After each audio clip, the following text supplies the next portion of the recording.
I only needed shelter. But that clay guardian had been waiting for me. She was 23 and ruined. No diploma, no references, no lease. Just a canvas satchel with 2 cracked pencils and $7 she had earned washing brushes in a studio that no longer wanted her name. And with that $7, she bought a terracotta atelier, rust red and forgotten, on the old industrial edge of Pilsen in Cook County, Illinois, where fire insurance maps had stopped naming the block after 1934. Rain came through 3 places in the roof. The kiln chimney leaned 6 inches toward the alley. The county had condemned it since 1998 and was scheduled for demolition the following spring. But what nobody knew was that inside the hollow belly of the largest gargoyle, in a sealed compartment that had not been opened in over 86 years, was $65,000 in cash and blueprints that would change her life forever. Before we continue, if stories like this mean something to you, hit subscribe. And tell us in the comments where you're watching from. We love seeing how far these stories travel. Maya Elena Reyes had been apprenticing her whole life without knowing it. As a child, she was the sort who kept the broken things other children left behind. A chipped porcelain robin from a thrift store shelf, a brass drawer pull with 1 screw missing, a cracked tile from the back step of a bungalow near 18th Street, where weeds had come up through the mortar like green stitching in an open wound. She carried such things home in the pocket of her coat and arranged them on the sill above her bed, not because they were pretty, but because they had survived being handled without care. Her earliest drawings were not faces or houses, but corners. The carved lip of a courthouse cornice, a lion head above a bank door, the scrollwork under a theatre marquee blackened by bus exhaust and winter. Other children coloured the sky as a blue strip at the top of the paper. Maya filled the page with brick shadow window frames and the patient repetition of ornament that nobody looked at until it was gone. Her mother, Isabel, cleaned offices downtown after hours. She wore soft rubber shoes and carried her own rags in a plastic grocery sack, folded so neatly they looked like napkins at a modest supper table. She had the hands of someone who understood surfaces. She could tell marble from laminate in the dark. She knew which brass could bear polish and which gold was only a thin, bright lie over cheaper metal. When Maya was little, she sometimes rode along on winter evenings, sleeping under a desk while her mother emptied bins and wiped fingerprints from glass conference tables. There were men in suits in those offices, their framed degrees lined up behind chairs. No one else was allowed to sit in.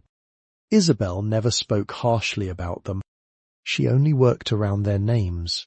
"Clean the edge first," she would tell Maya, handing her a damp cloth when the girl woke before midnight. "If the edge is honest, the middle will follow." Maya did not know then that this was a philosophy of work. She only knew her mother trusted straight lines, full corners, and towels wrung until they did not drip. Her father had been a photograph in a drawer and a voice other people lowered when they mentioned it. A welder from Joliet, a man named Rafael Reyes. He had died before Maya formed any memory that could hold him. The picture Isabel kept showed him standing in front of a bridge truss, one hand resting on the steel as if greeting an animal that knew him. He had a wide face, dark eyes, and a careful way of holding his shoulders. On the back in Isabel's small writing was one word before. Maya grew up with that word in the house. Before bills went unpaid, before the second marriage, before her mother learned to let certain silences remain closed because opening them cost too much. The person who gave Maya a name for what she loved was her mother's aunt, Celia Santoro, a woman with square palms, silver hair braided at the nape of her neck, and a laugh that came only after she had decided something deserved it. Celia lived in a narrow brick two-flat near Bridgeport, where the basement still held the last remains of a family trade that had crossed an ocean in the pockets of people who arrived with little more than saints' medals and recipes for work. Celia's father had modelled terracotta ornament for building fronts when Chicago was still raising itself upward in brick, iron, and ambition. He had made acanthus leaves, egg and dart borders, lion masks, rosettes and strange corner beasts whose mouths seemed to taste rain before it fell. The trade had nearly disappeared by the time Maya was born, but Celia had kept its habits the way other women kept silverware wrapped in flannel. Every other Saturday, Maya took the Halstead bus to her aunt's place and descended the basement stairs into a smell of damp clay, plaster dust, linseed oil, old burlap and coffee gone bitter on a hot plate. Celia would already be there in a faded house dress and canvas apron, her glasses low on her nose, newspaper spread beneath a lump of clay wrapped in cloth. The basement windows were no larger than shoeboxes, but the light that entered them seemed exact. It struck the workbench in a pale band and made every shaving and thumbprint visible. They began with wedging. Celia taught her to cut the clay with wire, slap the halves together, lean in with the heel of the hand, turn, fold, press and repeat until the air was gone. Not hurried, not theatrical. Clay punished impatience by remembering it. A trapped bubble could split a fired piece after hours of heat, and Celia spoke of that as if she was speaking about people who carried lies under the tongue. Then came plaster. They mixed it in a rubber bowl, sprinkling powder into water until islands formed on the surface.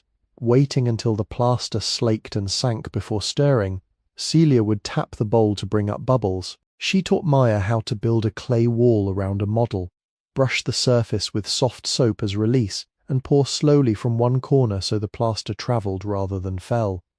The mould had to be coaxed, it could not be bullied.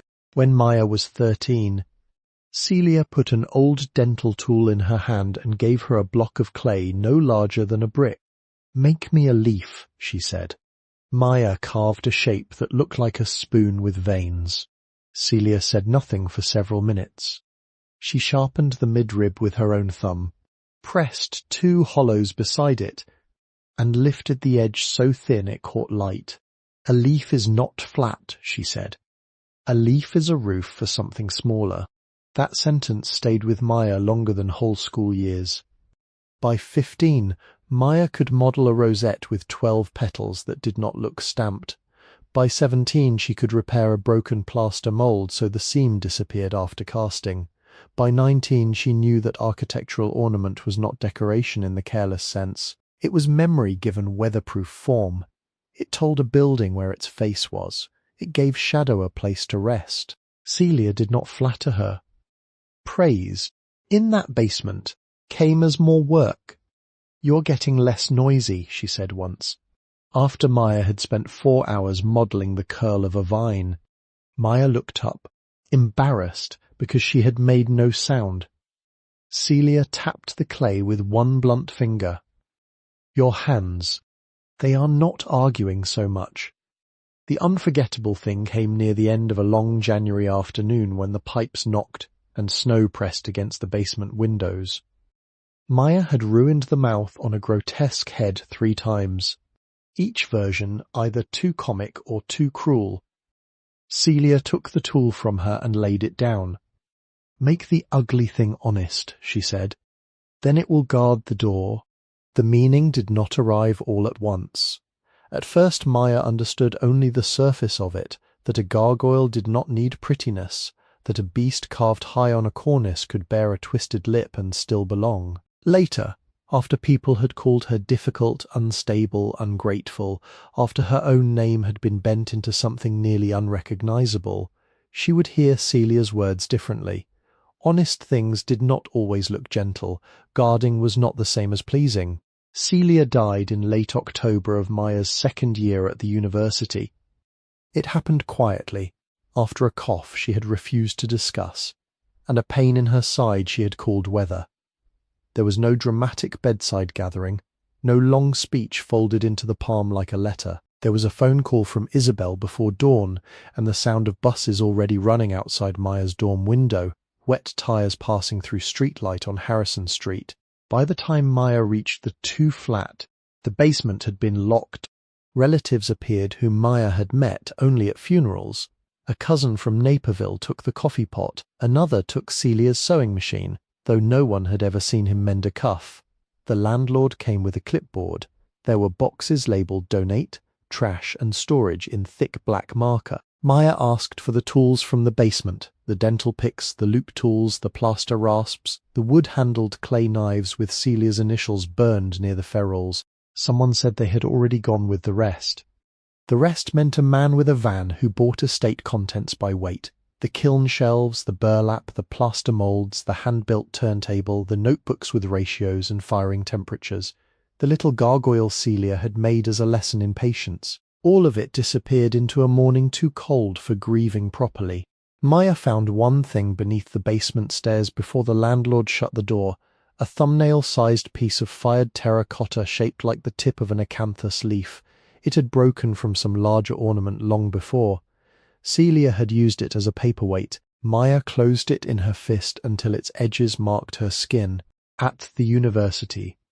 The world became bright in the wrong way. The architecture building had polished concrete floors, glass critique rooms, and white walls where student work hung like evidence.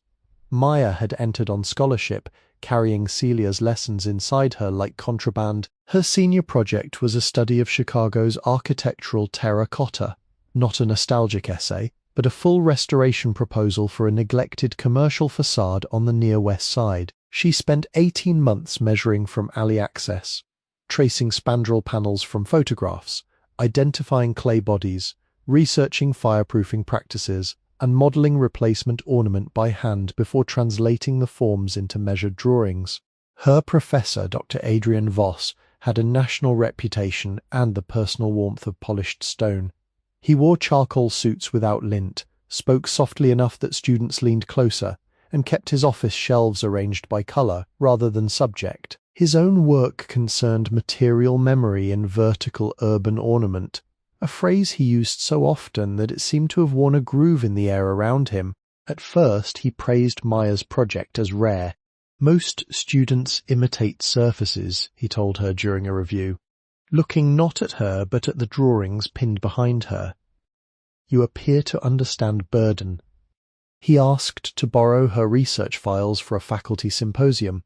He asked for scans of Celia's notes, for photographs of Maya's clay models, for her bibliography, her building survey, her interviews with preservation workers, her glaze testing data. Each request was made with the patient authority of someone accustomed to being thanked for taking things.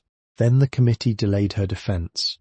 There were questions about missing citations, questions about authorship, a rumor carried without fingerprints that Maya had become unstable after a family loss and had fabricated portions of her fieldwork. Another rumor that she had been seen removing archival material without permission. A third that she had attached herself to Dr. Voss's research and then claimed it as her own. When his book announcement appeared online 2 weeks later, the title was nearly identical to Maya's thesis title. The sample images included a gargoyle mouth she had modelled in Celia's basement, photographed on newspaper beside a chipped mug. The caption credited studio research conducted under the direction of Adrian Voss. Maya printed the page in the library and held it until the paper softened at the corners. She tried the department chair, she tried the dean, she tried sending folders with timestamps, drafts, photographs, messages. The replies were polished and cold. An inquiry would be opened. She should refrain from further public accusation. Her scholarship would remain under review. Her graduation status could not be confirmed while questions persisted. By May, the studio stopped making room for her. People did not confront her. That would have required courage. They only let silence gather when she entered. A seat would be occupied by a bag. A conversation would lower itself. Her name, once called across work tables, became something passed in email threads she was not meant to see. At home, things had narrowed too. Isabel had married Milton Greer when Maya was 12. He sold commercial flooring and kept samples in the trunk of his car, neat rectangles of vinyl, carpet, and engineered wood bound on metal chains. He believed in surfaces that resisted marks. He had never raised a hand to Maya, never shouted where neighbours could hear, never played the obvious villain in a room. His talent was more atmospheric. He made disapproval feel like weather. He kept receipts in envelopes, he checked thermostat settings, he corrected the angle of shoes by the door. He had opinions about women who mistook education for character and poor people who became proud because somebody gave them a scholarship. When Maya came home after the inquiry began, he did not ask what had happened. He read the university letter at the kitchen table and folded it twice. Exactly. "This house cannot absorb reputational damage," he said. Isabel stood at the sink rinsing a cup that was already clean. For 3 weeks, Maya slept in her childhood room beneath a ceiling fan that clicked once every rotation. Her satchel sat by the door as if it knew not to unpack. Job applications went unanswered. A preservation firm withdrew an interview without explanation. A museum internship thanked her for her interest. The local arts centre said they had filled the assistant position. She stopped listing Dr. Voss as a reference and discovered that absence could accuse as surely as presence. The eviction came on June 14th, 2021. Rain had begun in the afternoon and made the alley behind the house smell of wet cardboard and summer dust. Maya was at the kitchen table repairing the strap on Celia's canvas satchel with a needle she had found in a junk drawer. The physical object was ordinary, a white legal envelope, unsealed, placed beside her elbow by Milton's long, clean hand. Inside were 2 photocopied pages. One listed shelters. The other listed storage facilities. Her mother stood near the stove with a dish towel twisted between both hands. Milton did not sit down. "You are not welcome under this roof anymore." 8 words. No raised voice. No explanation added to soften the work those words were meant to do. Maya looked at her mother, then Isabel's eyes moved to the envelope, then to the floor. She did not speak. She did not reach for the satchel, or for Maya's hand, or even for the cup of tea cooling untouched near the sugar bowl. She only turned back to the sink and opened the tap, though there was nothing left to rinse. That was the betrayal Maya carried with her into the rain. Not the order itself. Not Milton's steady face. It was the water running over a clean cup, while her mother let the house become a locked door. Maya packed in 20 minutes. 2 shirts, 1 sweater, socks, Celia's acanthus fragment wrapped in a handkerchief, a folder of evidence no one had agreed to read, the cracked pencils, the satchel with its repaired strap, and $7 in bills and coins tucked into the inside pocket. She left behind her drawings because they would not fit without bending. She left behind the framed photograph of Raphael because it was still in Isabel's drawer, and asking for it would have required her mother to choose. Outside, the rain came down carefully, as if determined to wet every seam. The first night, she slept at Union Station beneath the high ceiling, where announcements softened into echoes. She chose a bench near a family with suitcases, because families made a person look less alone if no one looked closely. Her shoes dried into stiffness. A security guard walked past twice and did not stop. By dawn she had spent $1.19 on coffee, because the cup allowed her hands to be seen as belonging somewhere. The next week broke into pieces she could later name only by locations. Chicago to Cicero, where she slept behind a laundromat after the owner turned off the open sign but left a dryer vent breathing warm air into the narrow passage. Cicero to Berwyn, where she sat in a church vestibule during a food pantry morning and ate 2 oranges slowly, saving the peels in a napkin because their smell steadied her. Berwyn to Oak Park, where a librarian let her stay until closing without requiring her to explain the satchel under her chair. Oak Park back to the Loop, because the city's centre, for all its hardness, had bathrooms that unlocked with enough patience and crowds that made one more tired young woman invisible. Her money diminished by exact amounts. $1.19 for coffee, $2 for a day-old roll and a banana from a corner store, 75 cents for a locker that ate the coin and did not open, $1.50 for bus fare when her feet blistered under the right heel, 29 cents for a pencil sharpener from a discount bin because the cracked pencils had become too dull to use. She wrote each expense on the back of a university envelope until the pencil point tore the paper. For 6 weeks, she learned the architecture of not belonging. A loading dock could be safe until 4 in the morning. A hospital waiting room could hold you for 90 minutes if you kept your eyes on a vending machine and looked as though someone upstairs might call your name. A 24-hour diner would refill hot water if you had first bought tea. Park benches were built to reject sleep, underpasses collected voices, public bathrooms had mirrors too bright for anyone trying not to see what exhaustion had done to her face. She went as far north as Evanston because someone at a meal line said a print shop there needed part-time help. The owner looked at her portfolio folder, then at her name, then at the phone in his hand. He said the position had changed. She knew by then what that meant. Reputation travelled faster than buses and needed no fare. In Waukegan, she spent one night in a hay barn on the edge of a riding stable after walking past a broken side gate. The hay was sweet, dusty, and warmer than concrete. Horses shifted in the dark with the patient weight of creatures who had no opinion about disgrace. She slept 3 hours and woke with straw in her hair, one cheek lined by the weave of her sleeve, and the acanthus fragment still closed in her palm. From there, she returned south because she had nowhere else to go, and because hunger makes circles of people. By late July, her $7 had become 7 cents. She kept the coins in the small inner pocket of the satchel, not because they could help her, but because counting them gave the day a shape, a nickel and 2 pennies. That was what remained after a cup of soup from a cafeteria near the University Medical District. Bought because she had stood too quickly and the sidewalk had tilted, she ate it with both hands around the paper bowl, feeling steam gather under her chin.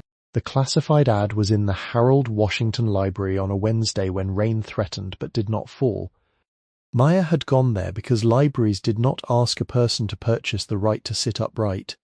She chose the architecture section first, then left it after 10 minutes because the spines of certain books felt like accusations. On the 3rd floor, near a table where a man in a blue cap slept with one hand on a newspaper, she found a community bulletin board covered with notices for piano lessons, lost cats, room shares, estate cleanouts, and county surplus sales. The ad was not attractive. It had been printed on pale green paper and cut crookedly, with one staple missing so the bottom corner lifted whenever the air conditioning came on. Cook County Tax Forfeiture and Nuisance Structure Disposal. 1 Industrial Workshop. Former Terra Cotta Ornament Atelier. ASIS. Quit claim only. Purchaser assumes all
Public Utility Compliance and Demolition Stay Request. Minimum bid, $7. NO warranty of habitability.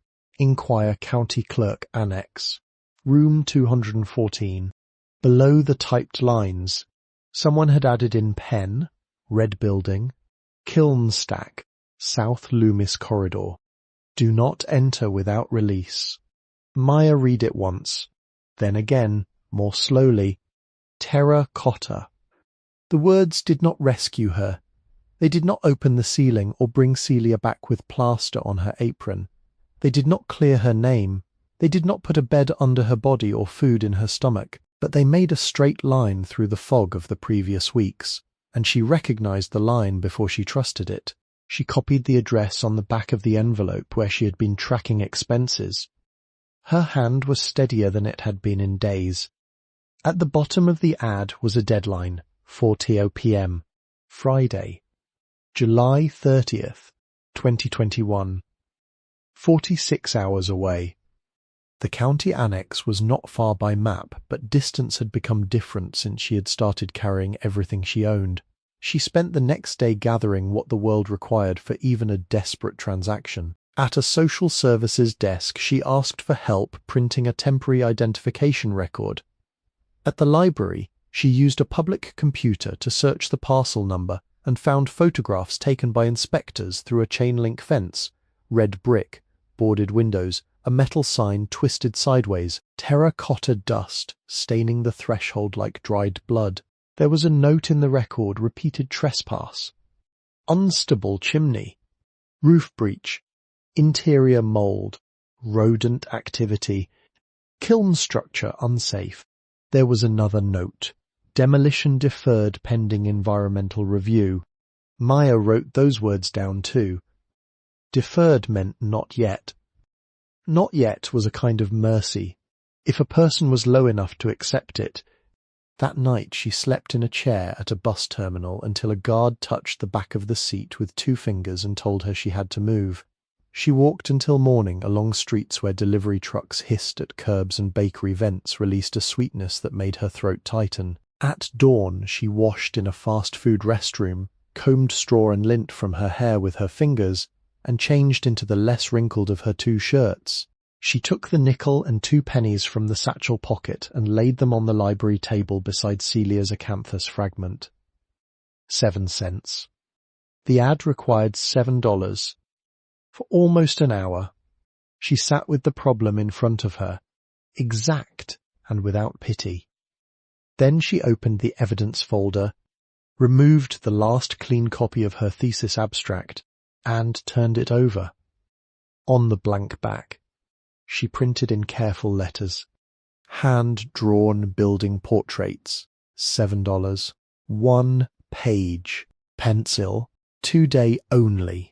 She stood outside the library entrance with the sign against her chest. People passed. Some looked away with the practiced speed of city kindness.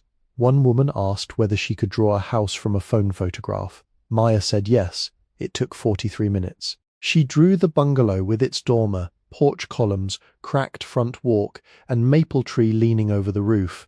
She did not make it prettier than it was. She made it exact. The woman paid with a 5 and 2 singles folded once. Maya held the bills a moment too long before putting them away. On Friday afternoon, she walked to the county clerk annex with the satchel cutting into her shoulder and the $7 hidden in her sock, because the city had taught her that pockets were promises easily broken. The building had revolving doors and floors polished to a shine that reflected the fluorescent lights in long white bars. People stood in lines holding forms, titles, licenses, grievances, permissions. The air smelled of copier heat and damp wool, though it was July. At the directory, she found room 214. Her legs trembled on the stairs, not dramatically, only enough that she had to place one hand on the rail and wait between landings. She was not walking toward salvation. She was walking toward a condemned building, a legal liability, an industrial ruin the county would have preferred to scrape clean from the map. She understood that. She understood it better than anyone in the room might have guessed. A condemned thing was not always empty. At the counter, a woman behind glass slid a form toward her and asked for the parcel number. Maya gave it. The woman read the screen, then looked at Maya, then at the satchel, then at the screen again. She did not laugh. That was the first kindness. "You know this is as is," the woman said. "Yes, ma'am." "You know nobody from the county is certifying it safe." "Yes, ma'am." "You know the stay of demolition is not automatic." "Yes, ma'am." "You have the minimum bid." Maya bent, removed the bills from her sock beneath the counter where no one could see, smoothed them against her thigh, and placed them in the metal tray. The woman counted them, phone by one. Some purchases announced themselves with brass bands, handshakes, photographs, and keys passed across polished desks. This one happened under fluorescent light, with damp hair at Maya's temples and a line of strangers shifting behind her. A stamp came down, a receipt printed, a document slid through glass, the Terra Cotta Atelier, with its leaking roof, leaning chimney, boarded windows, and red dust sealed into every seam, passed into Maya's name for the price of a modest lunch. She stepped back from the counter holding the paper in both hands. Outside the afternoon had turned heavy and grey, buses sighed at the curb, a siren moved somewhere beyond the buildings and faded into traffic. Maya stood beneath the county annex awning until the first rain began to fall, reading the address again, not because she had forgotten it, but because she wanted the letters to become real before the paper softened. By evening, she would begin walking toward the south branch of the river, toward the old industrial corridor, toward the red building the county had marked for removal, and behind one boarded window, in a room that had been waiting longer than she had been alive, a clay beast with an empty belly kept its patient mouth closed. The rain stopped before she reached Cermak, leaving the evening streets darkened and shiny, with the traffic lights trembling in every puddle. She did not have money for a full ride south, and the bus driver on the first route looked at her pass, looked at the date printed there, and let her stand near the yellow line without saying anything. The kindness was so brief that it would have been easy to miss. He only lifted 2 fingers from the wheel when she stepped down near Blue Island Avenue, as if sending away a tired daughter he had no right to ask about. After that, she walked. The route was not romantic. It passed auto glass shops with metal shutters, tyre yards, fenced lots, loading docks, and the backs of buildings whose front faces had been given to the public and whose rear walls had kept the honest record of smoke, repairs, rot, and weather. She followed South Loomis where she could, detoured when viaducts were closed, and crossed streets that seemed wider after dark because there were so few people on the sidewalks. By midnight, she had gone a little more than 6 miles. The satchel rubbed the same place on her shoulder until the skin beneath her shirt grew hot and then numb.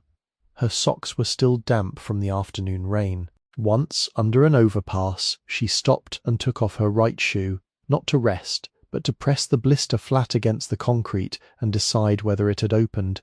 It had not. That seemed like a blessing one could measure. The city was warm in the day, but the night lost heat near the industrial corridor. A bank sign she passed at 1:12 a.m. gave the temperature as 52 degrees, though it was late July and the pavement still held a low breath from the afternoon. Near a rail spur west of the river, she found a storage shed behind a shuttered feed supply warehouse, its sliding door caught open by a broken track. Inside were loose flakes of straw, stacked pallets, and the dry, sweet smell of hay that had no business surviving that close to diesel and steel. She stepped inside, waited for her eyes to adjust, and listened. No voices, no engine idling nearby, no scrape of shoes, only the occasional iron cry of a train taking a curve somewhere beyond the warehouses, and the small rainwater drops falling from the shed roof at unequal intervals. She lay down behind a stack of pallets with the satchel against her chest. The floor was hard enough that sleep arrived in fragments. Her body had begun to know the difference between places where she could truly rest and places where she could only become less upright. This was the second kind. Still, there was a roof overhead, and the straw beneath her smelled faintly of fields beyond the city, which helped her breathe through the hour before dawn. At 4:30, a truck coughed to life nearby. She rose at once, brushed straw from her sleeves, and walked before anyone came to decide whether she belonged there. The sky had turned the colour of pewter over the rooftops. Birds moved along power lines in small dark gatherings. The city's morning workers were beginning to appear. One man with a lunch cooler, two women in medical scrubs, a cyclist wearing a backpack covered in reflective tape. Each of them seemed attached to a place and an hour. She envied the precision of that. The neighbourhood around the county's property did not announce itself as one thing.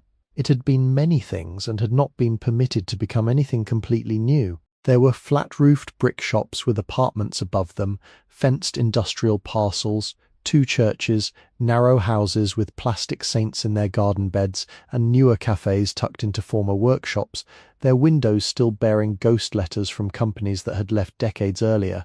By 7, the small business district had begun to open. A bakery on 18th Street pulled up its gate, releasing the smell of sugar, yeast, and warm fat. A corner grocery set crates of peppers and green plantains beneath a striped awning. A pawn shop window held guitars, circular saws, wedding bands, and a trumpet with one dent in its bell. Farther west, a laundromat called Bright Spin had its lights on before any customers came. Rows of chrome doors shining like portholes next to it. A narrow cafe with hand-painted letters on the glass served coffee through a side window to two city workers in orange vests. Across from the cafe stood a hardware store called Klein & Sons, though the sign had faded unevenly and the word Sons looked older than the rest. She noted all 5 without intending to. Bakery, grocery, pawn shop, laundromat, hardware. A person without a house becomes a surveyor of possible warmth, water, work, and witness. She looked for outdoor faucets. She looked for posted hours. She looked for which doors had bells and which had cameras. She looked for the difference between a business that would tell her to leave before she spoke and one that might let her stand a minute under its awning if rain returned. At 8:15, she turned back toward the county annex named on the release document, a smaller administrative branch near the old corridor, not the downtown counter where the stamped receipt had been issued. The formal transfer required one more signature, the woman downtown had explained.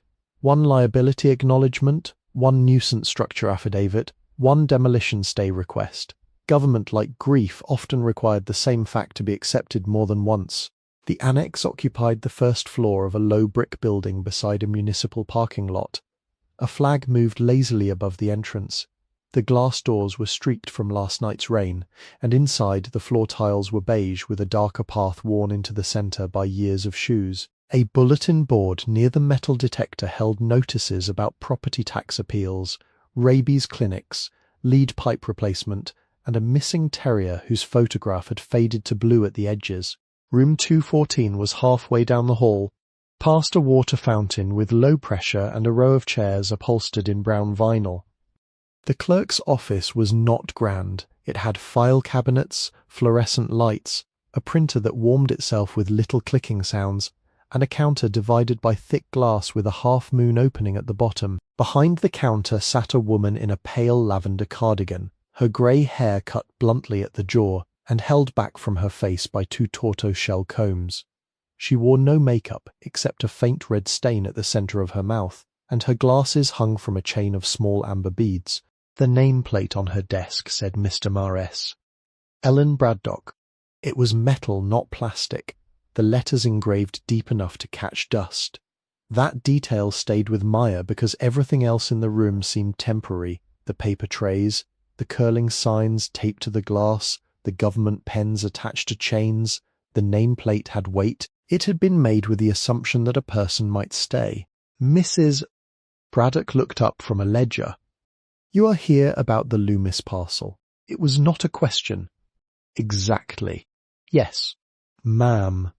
The clerk's eyes moved over the satchel, the damp cuffs, the face not yet old enough to have learned how to hide exhaustion cleanly. Then she pulled a folder from a stack already waiting near her elbow. The tab had the parcel number typed on it. Beside the number, In blue ink, someone had written, Atelier. Mrs. Braddock opened the folder, removed a packet, and laid each page down in order, aligning the corners with the patience of someone who believed disorder made sorrow worse. You understand this is not a home? Yes.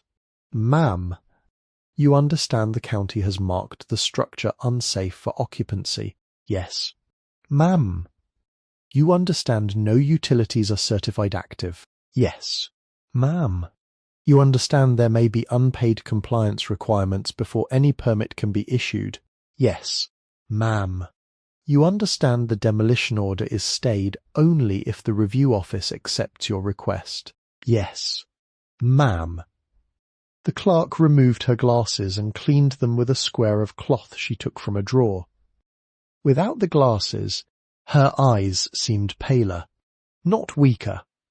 You understand that most people who purchase these parcels do not keep them. Maya felt the blister at her heel pulse once inside her shoe. Yes. Ma'am. Mrs. Braddock put the glasses back on. Some strip salvage. Some disappear. Some think $7 buys absolution from the rest of the paperwork. She tapped the top page once with her pen. It does not. No. Ma'am. The clerk waited then, perhaps for argument, perhaps for shame, perhaps only because silence had its own administrative purpose. A phone rang in another room and was answered on the third ring. Down the hall. Someone laughed too loudly, then lowered his voice. Maya kept both hands flat on the counter so they would not tremble. Mrs. Braddock slid the first page through the opening. Print here. Maya printed. Sign here. She signed. Initial each warning. She initialed. The pen skipped at the second warning because the chain attached to it had kinked. Mrs.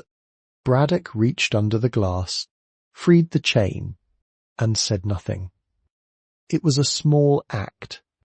Almost nothing at all, but Maya noticed the way the woman did it without impatience. The brass stamp sat on a felt pad beside the ledger. It was heavier than the modern self-inking ones, with a worn wooden handle darkened by years of palms. Mrs. Braddock lifted it, pressed it into the red ink pad, and brought it down on the affidavit with a firm sound that seemed older than the office itself. Approved for filing? The words appeared unevenly, darker at the bottom edge than the top. There, the clerk said. She gathered the pages, sorted copies from originals, and placed the deed, receipt, release, and stay request in a yellow envelope. Then she drew a simple map on the back of a scrap form with a blue ballpoint pen. Her lines were straight, though she made them quickly. Out this door, left to the corner, then west until Loomis. Follow the viaduct. You will pass the bakery, the old furniture place, and a fenced lot with 2 walnut trees growing through the pavement. When you see the kiln chimney, do not go under the east wall. It sheds brick. Yes. Ma'am, there is a hydrant at the corner, but do not open it. There is a hand pump in the rear yard. It was working 12 years ago. Yes. Ma'am, if you smell gas, you leave. Yes. Ma'am, if anyone offers to buy the copper, you say the county has already inventoried it. Maya looked up.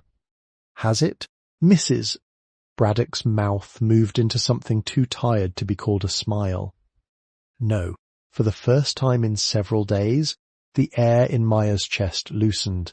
The clerk put the yellow envelope in the tray. Maya reached for it, but Mrs. Braddock did not let go immediately. She looked down at the signature on the top copy, then at Maya's face. Reyes, she said. The name sounded different in her mouth, less like a file entry than something remembered from church steps or a bakery line.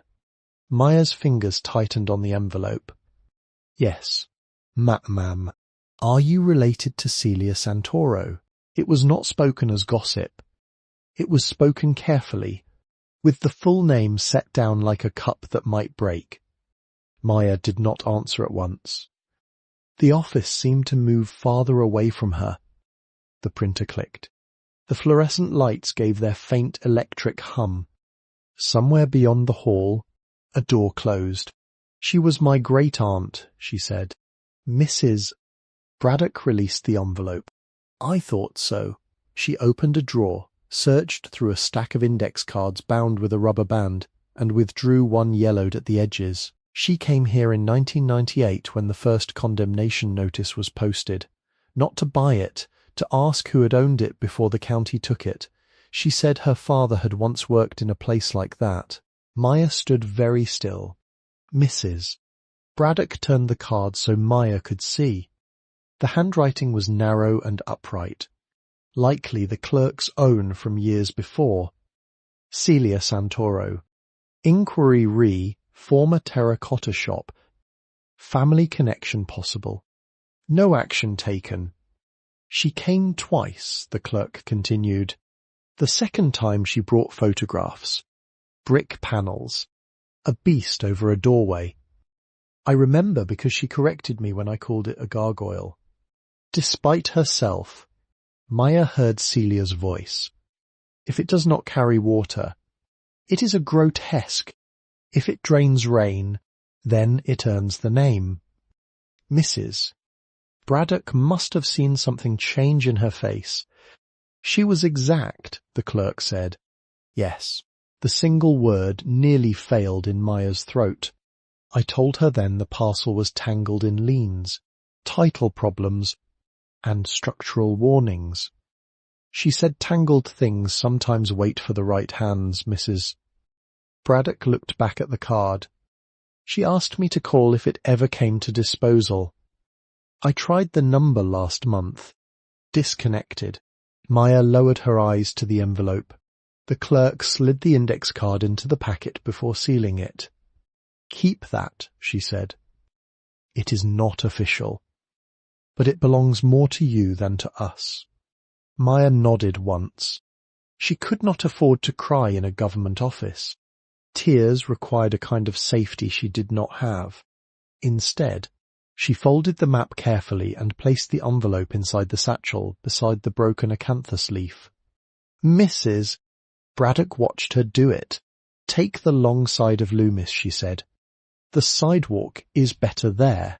Outside, the day had turned bright in that washed clean way that follows a hard rain. The clouds were thinning westward, and sunlight struck the wet pavement in patches sharp enough to make her squint. She walked with the satchel high on her shoulder, not quickly because the blister had opened some time during the paperwork, and every step now carried its own small spark of pain. She passed the bakery first. A woman in a white apron was setting trays in the window, conchas, rolls, long loaves scored diagonally, and small pastries glazed to a shine. The door opened as a customer stepped out, and warm air reached the sidewalk carrying cinnamon, yeast and butter. Maya stood still for 3 breaths, then moved on before wanting became visible. The corner grocery had a man hosing down the sidewalk. He guided the water around her shoes without wetting them. At the pawn shop, a TV in the window showed a morning talk show with the sound off. The people on the screen laughed silently among guitars and electric drills. Bright Spin had 3 machines already turning, shirts and towels rising and falling behind round glass. In the cafe window someone had written today's soup in chalk, chicken rice, cup or bowl. By Klein & Sons. An older man in a canvas apron was unlocking the front door. He had a white beard cut close to his jaw, one shoulder lower than the other, and a pencil tucked behind his ear. He looked at Maya, then down the street toward the industrial lots, then back at her satchel. His face did not soften, but it did not close. "You headed past the viaduct," he said. "Yes, sir." "Watch the broken glass by the fence." "I will." He turned the key in the second lock. "And the brown dog." Maya paused. "Does he bite?" "Only people who deserve it, far as I can tell." The man went inside and let the door close behind him. A small bell rang once. She continued west. The road narrowed after the next intersection, not by width, but by attention. Fewer pedestrians, fewer clean windows, more chain-link fences patched with wire and plastic ties. A low building with painted-over glass carried a ghost sign for architectural ceramics, the letters nearly gone but still raised beneath the newer paint when the sunlight struck sideways. The old furniture place Mrs. Braddock had mentioned stood with its awning collapsed at one corner, the fabric faded to a colour between ash and green. At the fenced lot, 2 walnut trees had indeed grown through the pavement. Their trunks emerged from cracks in the asphalt, with the stubborn deliberation of things that had never asked permission. Green husks hung from the branches, round and heavy. Beneath them lay last year's blackened shells, crushed by tyres and weather. A brown dog watched her from the shadow of an open garage across the street. He was broad-headed, with one torn ear and grey around the muzzle. He did not bark, he only stood, assessed her, and sat down. Maya gave him the courtesy of not pretending they were friends. She kept to the opposite side of the road and walked carefully past the broken glass glittering near the fence. The first sight of the chimney came between 2 warehouse roofs. It rose behind a row of boarded windows, a dark red stack against the pale sky, slightly out of plumb, not falling yet, not sound either. The top courses were ragged where bricks had spalled away, and weeds had rooted in a mortar joint halfway up, as if even the chimney had begun to grow its own small refusal. At its base stood the atelier. It was larger than the inspection photographs had suggested, and lonelier than the word workshop had allowed. The building sat back from the street behind a sagging chain-link gate, approximately 50 feet wide and 80 feet deep, one full story with a partial loft under a shallow gabled roof that had once been slate and was now patched in dull metal and tar paper. The front wall was common brick, darkened by soot near the cornice, with terracotta trim around the main entrance, a narrow border of leaves, shields, and small open-mouthed faces, all filmed with rust-red dust. Some pieces had cracked, some were missing. The empty places showed brick scars where ornament had been pried away. The roof dipped over the left corner. 3 upper windows were boarded with plywood greyed by weather. The lower windows had been covered from the inside with corrugated metal sheets, but one had pulled loose enough to show darkness behind it. A pair of double doors faced the yard, their planks swollen and banded with iron straps. Above them hung a sign, tilted forward on one surviving chain, Santoro and Bell, architectural Terra Cotta, modelling moulds ornament. Maya stopped at the gate. The name did not enter her all at once. It seemed first like a mistake made by rust and shadow, a few letters coinciding by accident with the surname written on Celia's death certificate.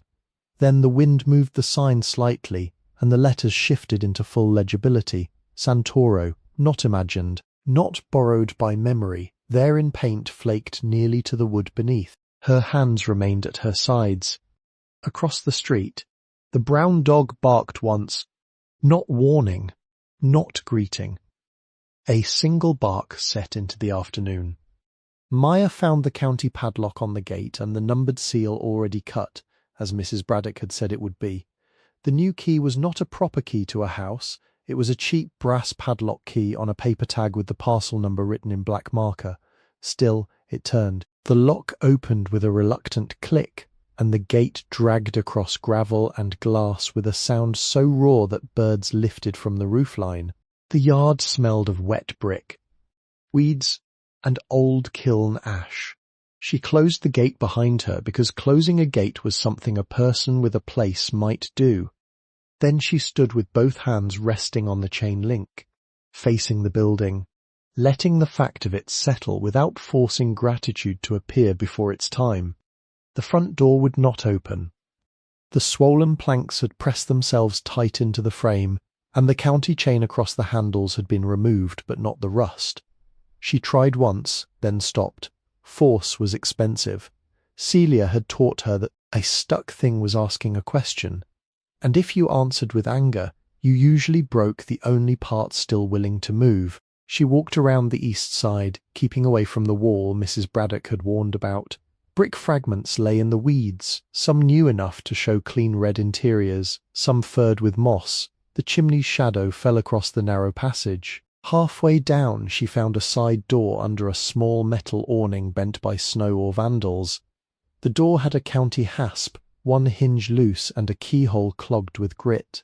She cleaned the keyhole with one of the cracked pencils from her satchel, working the point gently until red dust fell out in a fine line. Then she inserted the key and turned it. At first, nothing. She turned it again and lifted the door at the same time, taking weight off the sagging hinge. The lock gave. The door opened inward 4 inches and stopped against something on the floor. She leaned her shoulder into it, wood scraped. A smell came out, dense and layered, damp plaster, cold ashes, clay dust, mouse nests, oil, rust, old paper, and something mineral, like rainwater held too long in a clay jar. She waited before stepping through. The first room had once been an office and showroom. Light entered through gaps around the boards and fell in thin bars across the floor, where red dust had settled so completely that her first footprint looked carved. Along the left wall stood built-in shelves bowed under the weight of sample tiles, broken cornice sections, plaster positives and terracotta fragments tagged with wire labels whose paper had browned beyond reading. A long counter faced the entrance. Behind it, cubbyholes held invoices, rolled receipts, a cigar box full of square nails, and one cracked porcelain inkwell half filled with hardened black. Near the ceiling, a frieze of small trial pieces had been mounted around the room, leaves, bead borders, rosettes, lion heads no larger than fists. Some were crude, some were exquisite. All of them had taken dust equally, that comforted her in a way she could not have explained. The floorboards complained beneath her feet but did not give. She tested each step before trusting weight to it, learning the room as if it were an animal with injuries. Near the counter, a bucket sat beneath a roof leak. It was full of water, the colour of weak tea. Mosquito larvae moved at the surface in small comma shapes. She lifted it with both hands, carried it outside and poured it into the weeds.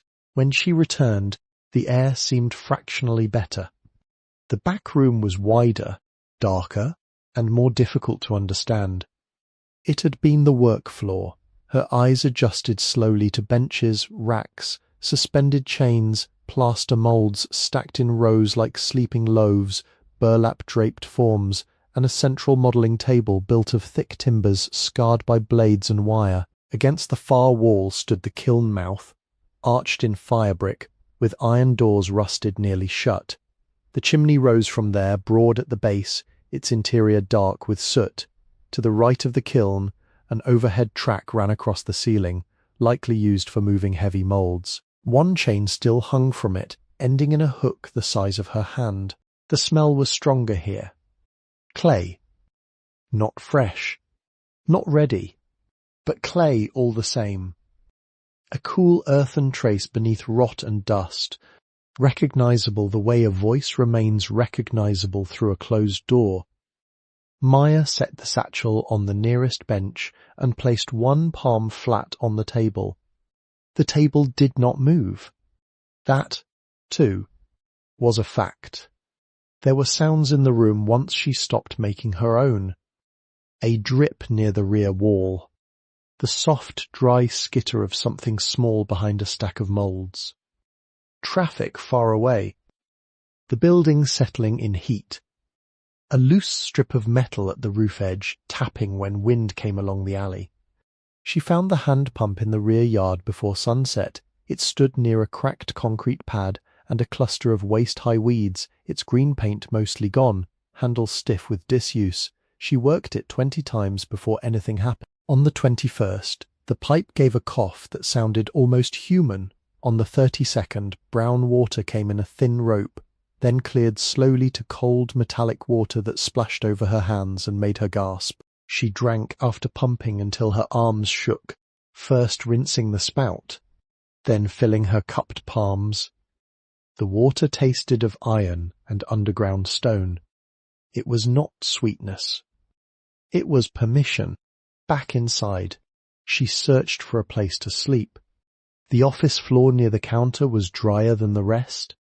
She swept it with a broken broom found behind the door, raising red dust that drifted into the light and settled on her sleeves. The broom had only half its bristles. It still did work. She liked it for that. From a shelf, she took 2 burlap sacks stiff with clay residue and shook them outside until her arms ached. They smelled of earth and mice, but less so after beating them against the gate. She folded one beneath her hips and one under her shoulders. Her sweater became a pillow. The satchel she tucked against her ribs. The yellow envelope went inside it beneath the acanthus fragment and the clerk's index card. Evening entered the building without ceremony. The light thinned from gold to grey. The red dust lost colour and became a soft, dark film over everything. Through a crack in the plywood, she could see a narrow piece of sky and the silhouette of the walnut trees beyond the fence. The brown dog passed once along the street, nails clicking on pavement, then disappeared. Hunger came and went in waves. She had no food left. At first this seemed impossible, then ordinary. Her body had learned many ordinary impossibilities lately. She drank from the pump again, washed her face in her hands, and returned to the office before full dark because the work floor held too many shapes after sunset. She sat with her back against the counter and listened to the building. There is a silence in places abandoned by people, but it is not an empty silence. It contains all the small labour's materials continue after witnesses leave. Water finds low places. Boards swell and shrink. Mortar loosens grain by grain. Nails rust in their holes.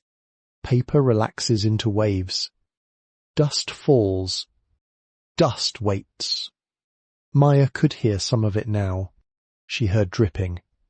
She heard the building breathe through broken seams. She heard a mouse cross paper in the wall. She heard wind pass through the kiln chimney and make a low sound. Not a moan, not a voice, but a column of air remembering that it had once carried heat upward. Her first fear came after dark, as fear often does, not at the threshold, but after a person has decided to remain. She had no working phone battery, no lock worth trusting. No one who knew exactly where she was except a county clerk, a bus driver who had not asked her name, and perhaps a hardware man who had noticed the direction of her walking. If the roof gave way, if someone came through the gate, if the chimney fell, if the floor opened beneath her, the city would not learn of it immediately. The thought moved through her cold and exact. She took Celia's acanthus fragment from the satchel and held it. The fired clay was small enough to disappear in her fist, but its edges were still crisp. Someone had designed it, modelled it, moulded it, fired it, set it into a building or saved it from one. Someone had touched it before her and before Celia and before the estate men and before the basement. It was a surviving piece of a larger pattern she did not yet know how to see. She placed it on the counter beside her head. The room darkened further. Outside, the city continued without making room for her absence. Buses sighed. A train horn crossed the distance. Somewhere, music from a car came and went. The Atelier held its own stillness around her. Not kind exactly, but durable. Near midnight, rain began again. It struck the roof first as scattered taps, then gathered into a steady sound over tar paper, metal patches, broken slate and open seams. 3 leaks began in the office, one into the tea-coloured bucket she had emptied, one near the door, one through the ceiling above the far shelves, where drops hit a terracotta tile with a patient ticking sound like a slow clock. Maya rose in the dark and moved the bucket by memory. She found another pan in the back room, carried it carefully, set it beneath the second leak, then dragged a cracked plaster mixing tub under the third. The work was clumsy without light. Twice she struck her shin against the counter. Once she put her hand in cold water that had already spread across the floor, but when she lay down again, each leak had a vessel beneath it. That was the first repair. Not to the roof. Not truly. Only to the night. After that sleep came nearer. She did not enter it cleanly. She drifted, woke, listened, drifted again. In one waking, she thought she heard Celia's basement pipes knocking, then understood it was only rain in the downspout. In another, she opened her eyes and saw the frieze of trial ornaments high on the wall, their shallow shadows caught whenever passing headlights slipped through the boards, leaves, shields, little mouths, patient beasts. Toward morning, the rain thinned, the air cooled. Her sweater had taken damp from the floor. Her hip ached where the burlap folded under her.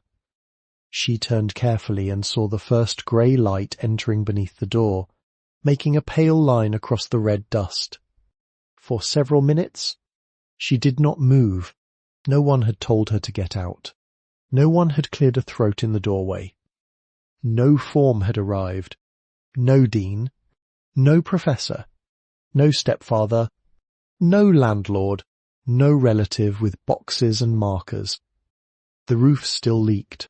The chimney still leaned. The floor remained uncertain. Hunger waited. Paperwork waited. The city waited with all its indifferent mouths. But the building had kept her through the night. She sat up slowly, folded the burlap and placed Celia's acanthus fragment back inside the satchel. Dust had settled on her hair, her sleeves, her shoes. A thin red line marked the side of her cheek where it had pressed against the rough sack. She touched the mark, then looked at the room around her. Counter, shelves, bucket, trial pieces, boarded windows, the crooked doorway to the work floor beyond. In the early light, the place no longer looked like shelter borrowed from ruin. It looked like a question asked without cruelty. She stood, lifted the mixing tub full of rainwater, and carried it outside. The brown dog was at the gate, watching. The walnut leaves were wet and shining. Beyond them, the kiln chimney stood with its lean unchanged against a clearing sky. Maya poured the water into the weeds and listened to it sink into the ground. The atelier was not empty. It had been waiting. On the first morning, Maya learned that the pump would only answer if she lifted the handle slowly for the first 6 strokes and then put her full weight into the 7th. The water came brown, then cloudy, then clear enough to drink after she let it run over the cracked concrete pad for nearly a minute. She filled a paint bucket, carried it inside with both hands, and set it near the counter as if placing a lamp in a dark room. Water changed the scale of the building before it. The atelier had been a dry shell, survivable only by endurance. After it, the place had one vein still open to the earth. She did not try to clean everything. That would have been panic disguised as diligence. Celia had often said that a bench covered in dust was not the same problem as a roof letting rain through, and a woman who treated them alike would spend her strength foolishly.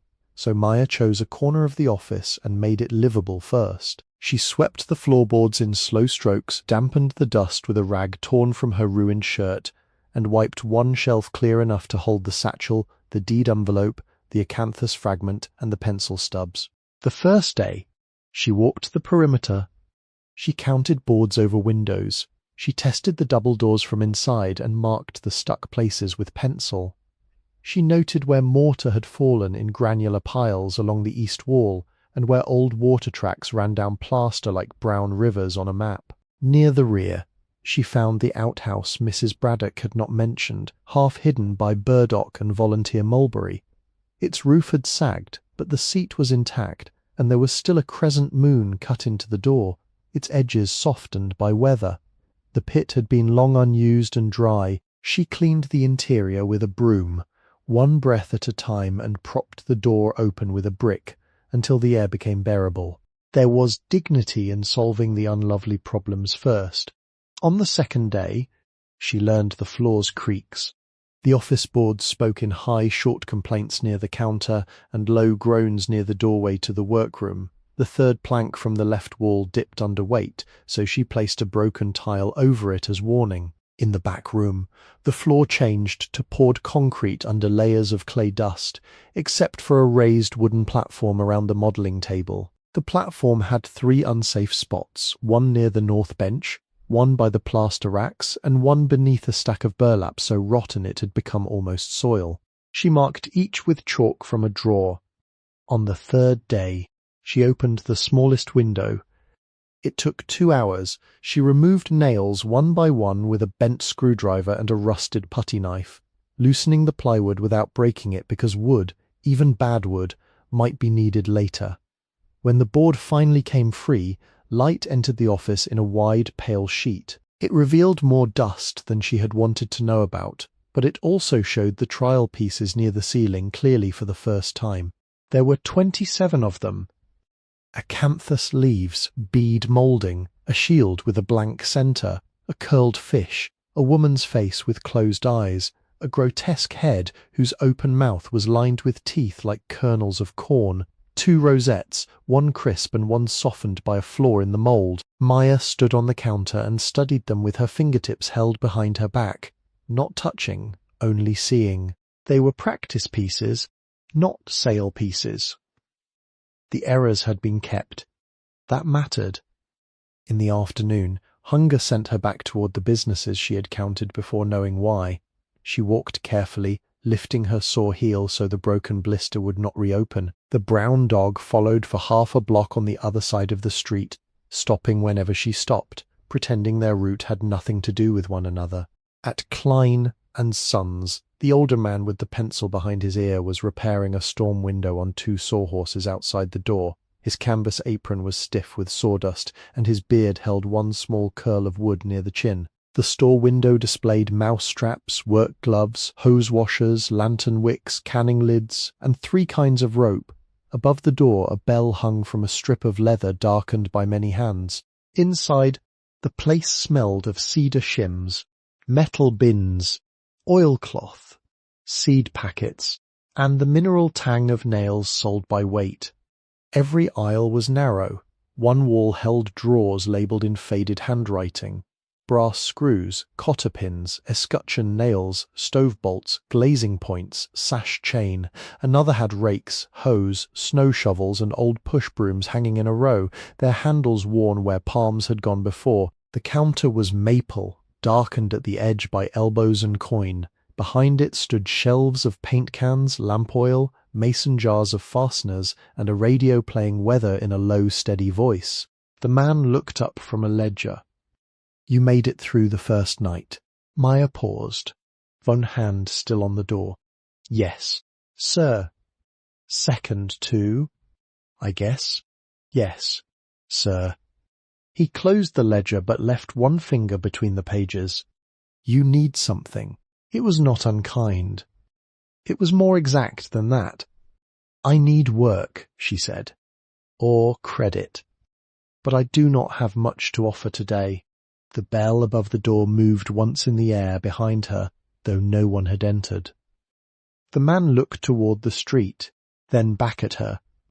"What kind of work?" "I can sweep, carry, sort hardware, wash windows, draw signs, patch plaster if the base is sound, sharpen tools if they are not too far gone." "Sharpen tools. My aunt taught me." "Some." He studied her hands then. Not her face. Her hands. The clay still held in the cuticles despite washing at the pump, and the torn place near her thumb where the screwdriver had slipped opening the window. "What is your name?" "Maya.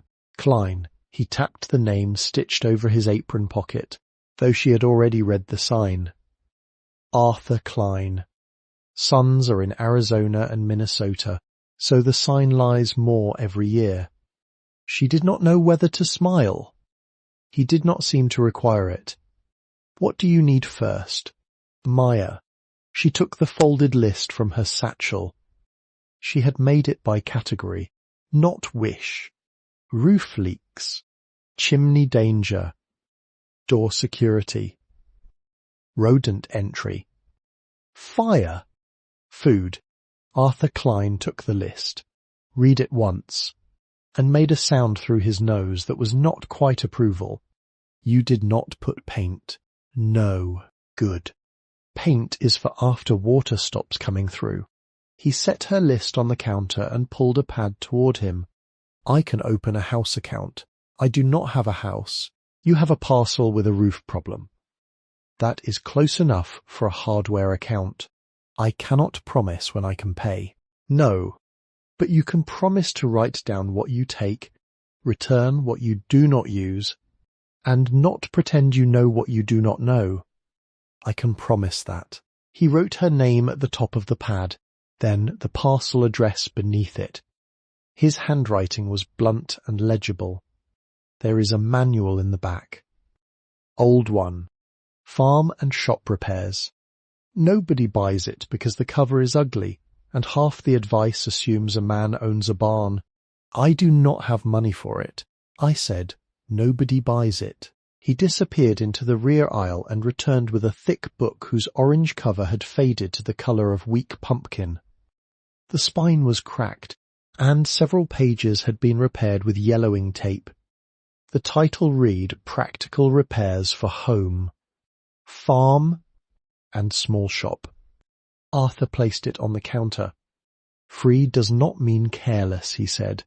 No, sir. You bring it back dry. Yes, sir. He read from her list and began taking things down with patient precision. A blue tarp, 12 by 16 feet, marked $7.89. 2 smaller tarps from the damaged package bin, $2 each. A box of 8-penny galvanized nails, $1.40. A pound of 16-penny common nails, 98 cents. Roof patching cement, 1 quart, $3.29. A roll of black flashing tape, $4.10. Work gloves with 1 mismatched pair from the bargain basket, 75 cents. A cheap hasp, $1.69. A brass padlock with 2 keys, $2.95. A dust mask, 40 cents. 2 bars of lye soap, 38 cents total. A tin cup from the camping shelf, 22 cents. 3 potatoes from the crate by the counter, 6 cents each. A dented can of beans, 14 cents. He wrote every amount in the account pad. Do you have a hammer? In the shop. Maybe. I have not found one I trust yet. He reached under the counter and brought out a claw hammer with a taped handle. Head is tight. Handle is ugly. Ugly is not a defect. She took it carefully. How much? Loan. I will bring it back. When the roof stops leaking. He packed the small things into a paper bag and rolled the tarps tight with twine. The bundles were too much for her satchel, so he found a length of cord and showed her how to make a shoulder carry that would not cut as badly as the canvas strap. At the door, he added the manual to the top of the bundle. Chapter 3 for roof water. Chapter 7 for chimneys. Ignore Chapter 12 unless you want to die under a jackpost. Maya nodded. Arthur looked past her toward the street. And do not light a fire in that place until you know the chimney breathes. I will not. I mean it. Yes, sir. The return walk took longer because of the load. Twice she stopped to shift the tarps from one shoulder to the other. The brown dog appeared again near the walnut lot, sniffed her paper bag, and followed at a dignified distance when she continued. At the gate, he sat down and watched her open the new padlock and hasp package with her teeth because both hands were full. She did not invite him in. He did not ask. For the next 2 days, she worked on water. The manual's Chapter 3 began with a drawing of a roof far cleaner than hers and advice written in the confident voice of a man whose ladder had never sunk into muddy weeds. Still, there were principles. Find the highest entry point, not the lowest drip. Move water away before sealing. Do not trap rot beneath a covering. Weight tarps against wind. Follow the path gravity already knows. She had no ladder tall enough for the roof, only an interior stair to the partial loft and a hatch whose frame had swollen shut. It took half a day to open it. From the loft she could reach part of the roof through a missing pane beneath the eave. She tied rope around her waist and around a ceiling beam that might or might not have deserved the trust. Then crawled onto the shallow slope with the blue tarp under one arm and the hammer tucked into her waistband. The roof smelled of tar, wet slate, hot dust, and pigeon droppings. She found the 3 main breaches by kneeling and tracing water stains backward, one near the front ridge where slate had slipped, one around a rusted vent pipe, one along the seam where an old metal patch had lifted like a loose scab. She did not pretend to repair them fully. She laid the tarp over the worst stretch, tucked flashing tape under the upper edge, weighted the corners with bricks found in the gutter, and nailed battens through places already ruined. Each nail strike carried through the building, after the roof, the chimney. Arthur's warning had settled in her mind, and she obeyed it with a seriousness born not of fear alone, but of respect for old dangers. A chimney was not a symbol, it was a vertical machine. If blocked, cracked, or cold in the wrong way, it could send smoke and carbon monoxide back into a room where a tired person might lie down and not rise.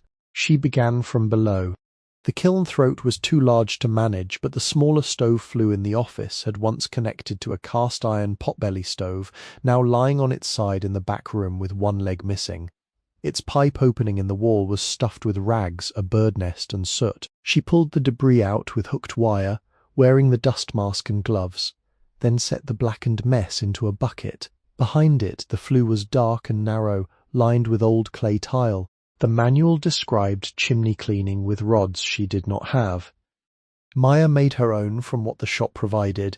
In the workroom she found 3 lengths of thin iron rod used once for armatures, a frayed round wire brush, and a roll of baling wire hardened by age. She bound the brush to the first rod, then wired the rods together as extensions, wrapping each joint tightly and testing it by pulling until the wire bit into her gloves. From the roof hatch, she could reach the smaller chimney clean-out only by leaning across a beam and working blind through an access plate rusted at one edge. The plate came free after 40 minutes. Creosote fell like black glass flakes into the bucket below. She worked from the top first, lowering the brush, twisting clockwise, lifting, lowering again, never forcing when resistance came, because a clay liner could crack if treated like a stubborn screw. Every 6 feet, she withdrew the brush and knocked off soot. The soot had layers: dry grey ash near the top, sticky black tar lower down, hard glazed creosote in flakes sharp enough to cut the glove. She collected it all in the bucket, not because it was precious, but because leaving it scattered would make the room unlivable. The work took 7 hours the first day and 4 the next. Her shoulders burned, the dust mask grew damp from her breath. Fine soot found the line where the mask met her cheeks and marked her skin like bruising. When she coughed, she stepped outside, spat into the weeds, drank pump water and went back in. She did not let the building hurry her. She did not let hunger hurry her. She had begun to understand that most damage had been made worse by people who wanted an answer before the material was done speaking. On the second afternoon, she tested draft without fire. She twisted newspaper into a loose torch, lit only the top edge with a match from a box found in the office drawer, and held it near the flue opening. The smoke bent inward, not strongly but clearly. She waited, tried again, then repeated the test from the stovepipe once she had set the potbelly upright on bricks and fitted the least damaged pipe sections together with a collar from Arthur's store.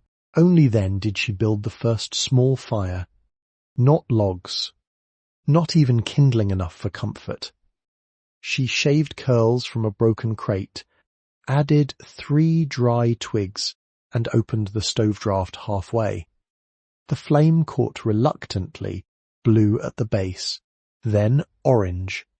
Smoke hesitated inside the firebox, wavered, and rose. Maya crouched in front of the stove, both hands resting on her knees. The pipe ticked as it warmed. The smell of first heat came harsh and metallic, burning off dust, mouse traces, and old stove black. She opened the window board wider, coughed, waited, and fed the fire one splinter at a time. When the room held heat without smoke, she cooked 1 potato in a dented tin cup with water just covering it. After 20 minutes, she added half the can of beans, no salt, no butter, no plate. She ate with a plaster spatula she had washed 3 times, careful not to burn her tongue because the food was hotter than she expected and because hot food had become unfamiliar enough to deserve caution.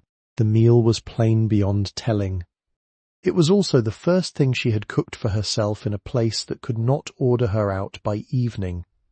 She washed the cup at the pump, saved the bean can for nails, and banked the stove with 2 pieces of crate wood no longer than her wrist. Before sleeping, she checked the flue twice. Arthur's warning had become part of the room.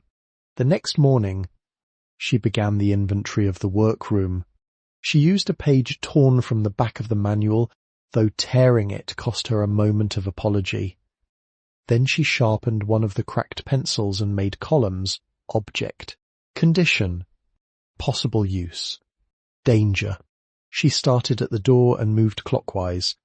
6 plaster lion masks, 2 broken at the jaw, 4 whole but chipped at ears, 12 lengths of wood moulding patterns wrapped in newspaper from 1961, 3 burlap sacks containing clay too dry for immediate use, but possibly reclaimable if soaked and wedged, 1 hand-built turntable with warped top, still rotating if pushed from below, 14 plaster moulds of leaf borders, various lengths, surface dusty but intact, 1 crate of glazing tests, numbered but without a surviving ledger nearby, 2 wooden ribs, 1 cracked, 9 loop tools in a coffee can, rusted but recoverable, 1 rasp, 1 cabinet of pigment jars, several hardened labels fading, iron oxide, manganese, cobalt wash, rutile, Albany slip. She paused at that label. Albany slip had not been mined for decades. Celia had spoken of it with the half-reverence craftspeople reserve for materials lost, not through age, but through the world's decision to stop needing them. Maya did not open the jar. She dusted the lid and recorded it. At the south wall, kiln shelves, 21, 8 usable, 5 cracked, remaining questionable, kiln posts sorted by height, many chipped, 2 pyrometric cone boxes, contents likely compromised by damp, a ledger cabinet with swollen drawers, 1 drawer empty, 1 drawer stuck, 1 drawer containing invoices from 1932 to 1936, bundled with cotton string. She did not read them yet. Reading could swallow days. Inventory came first. At the west bench, plaster mixing bowls, 3 rubber, 2 metal, a scale with brass weights in a wooden case, missing the smallest weight, a bucket of dry lime, a cracked mirror likely used to check symmetry, 2 calipers, Vone brass, Vone steel, a crate labelled grotesque studies in pencil. She opened that last one carefully. Inside were small clay and plaster heads wrapped in newspaper, open mouths, furrowed brows, animal ears, curling tongues, faces somewhere between human and storm cloud. Some were skilled, some were failures. One had a mouth that looked almost gentle despite its teeth. Maya set each on the bench and numbered them in the inventory. Her hands slowed around them, but she did not let herself linger. At the north end, beneath a canvas stiff with dust, stood the largest form in the room. She had avoided it without naming the avoidance. It was a gargoyle, though. Whether it had ever carried water was not yet clear, nearly 4 feet high from claw to horn, crouched on a square base. It leaned forward as if guarding a cornice far above street level. Its wings were folded tight along its back. The face was not monstrous in the childish sense. It had a broad brow, deep-set eyes, a blunt nose, and a mouth drawn open just enough to show the suggestion of a channel through the throat. Rain, if given to it, might once have poured from that mouth and fallen clean of a building's wall. The piece was terracotta, not plaster. Fired. Heavy, finished. Yet it stood in the workroom, not on a building. Maya removed the canvas completely and folded it outside, coughing at the dust underneath. The gargoyle's surface showed a dark reddish body with blackened edges where soot or time had settled. The modelling was careful but not decorative. The shoulders bore tool marks left deliberately, giving the hide a rough living skin. Around the base was a narrow border of oak leaves and small beads, repeated with human irregularity. She wrote, "Large gargoyle, fired terracotta. Whole, possible display sample." Then she tested it. The inventory had already taught her the room's language. Plaster sounded dull and porous when tapped. Fired terracotta rang, not like metal, but with a ceramic clarity. Cracked pieces answered with a flat, broken note. Solid pieces held sound briefly and gave it back through the fingertips. She tapped the gargoyle's base with the handle of Arthur's hammer, a low ceramic tone. She tapped the shoulder, the same. She tapped the folded wing. Higher, thinner. She tapped the belly. The sound changed. Not hollow in the casual way large ceramic forms could be hollow, because all properly made large terracotta had cavities and vents to survive firing. This was more contained. A chamber inside a chamber. The sound had a wooden stop beneath it, as if the air behind the clay did not travel far.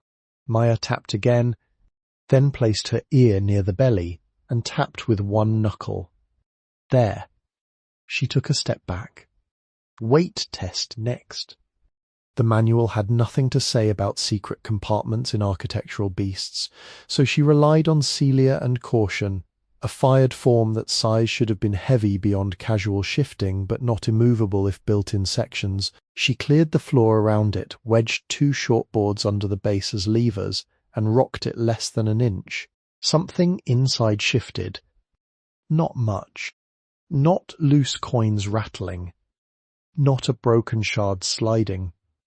A muffled, compact movement, wrapped or wedged, answering gravity after long stillness.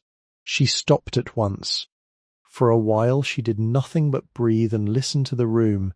The stove had gone cold outside. A truck reversed somewhere beyond the fence, its warning beep faint and repetitive. The brown dog barked twice at an insult known only to him. In the atelier, the gargoyle kept its mouth open and its belly closed. Maya examined the surface inch by inch. There were seams where the piece had been assembled before firing a line at the base, another under the left wing, a nearly invisible oval on the lower belly, disguised by modelled folds and soot. At first it appeared to be a repair patch, but the tool marks around it were too deliberate. She cleaned the area with a soft brush. The oval had a small central depression the size of a pencil eraser, filled with clay dust hardened over years.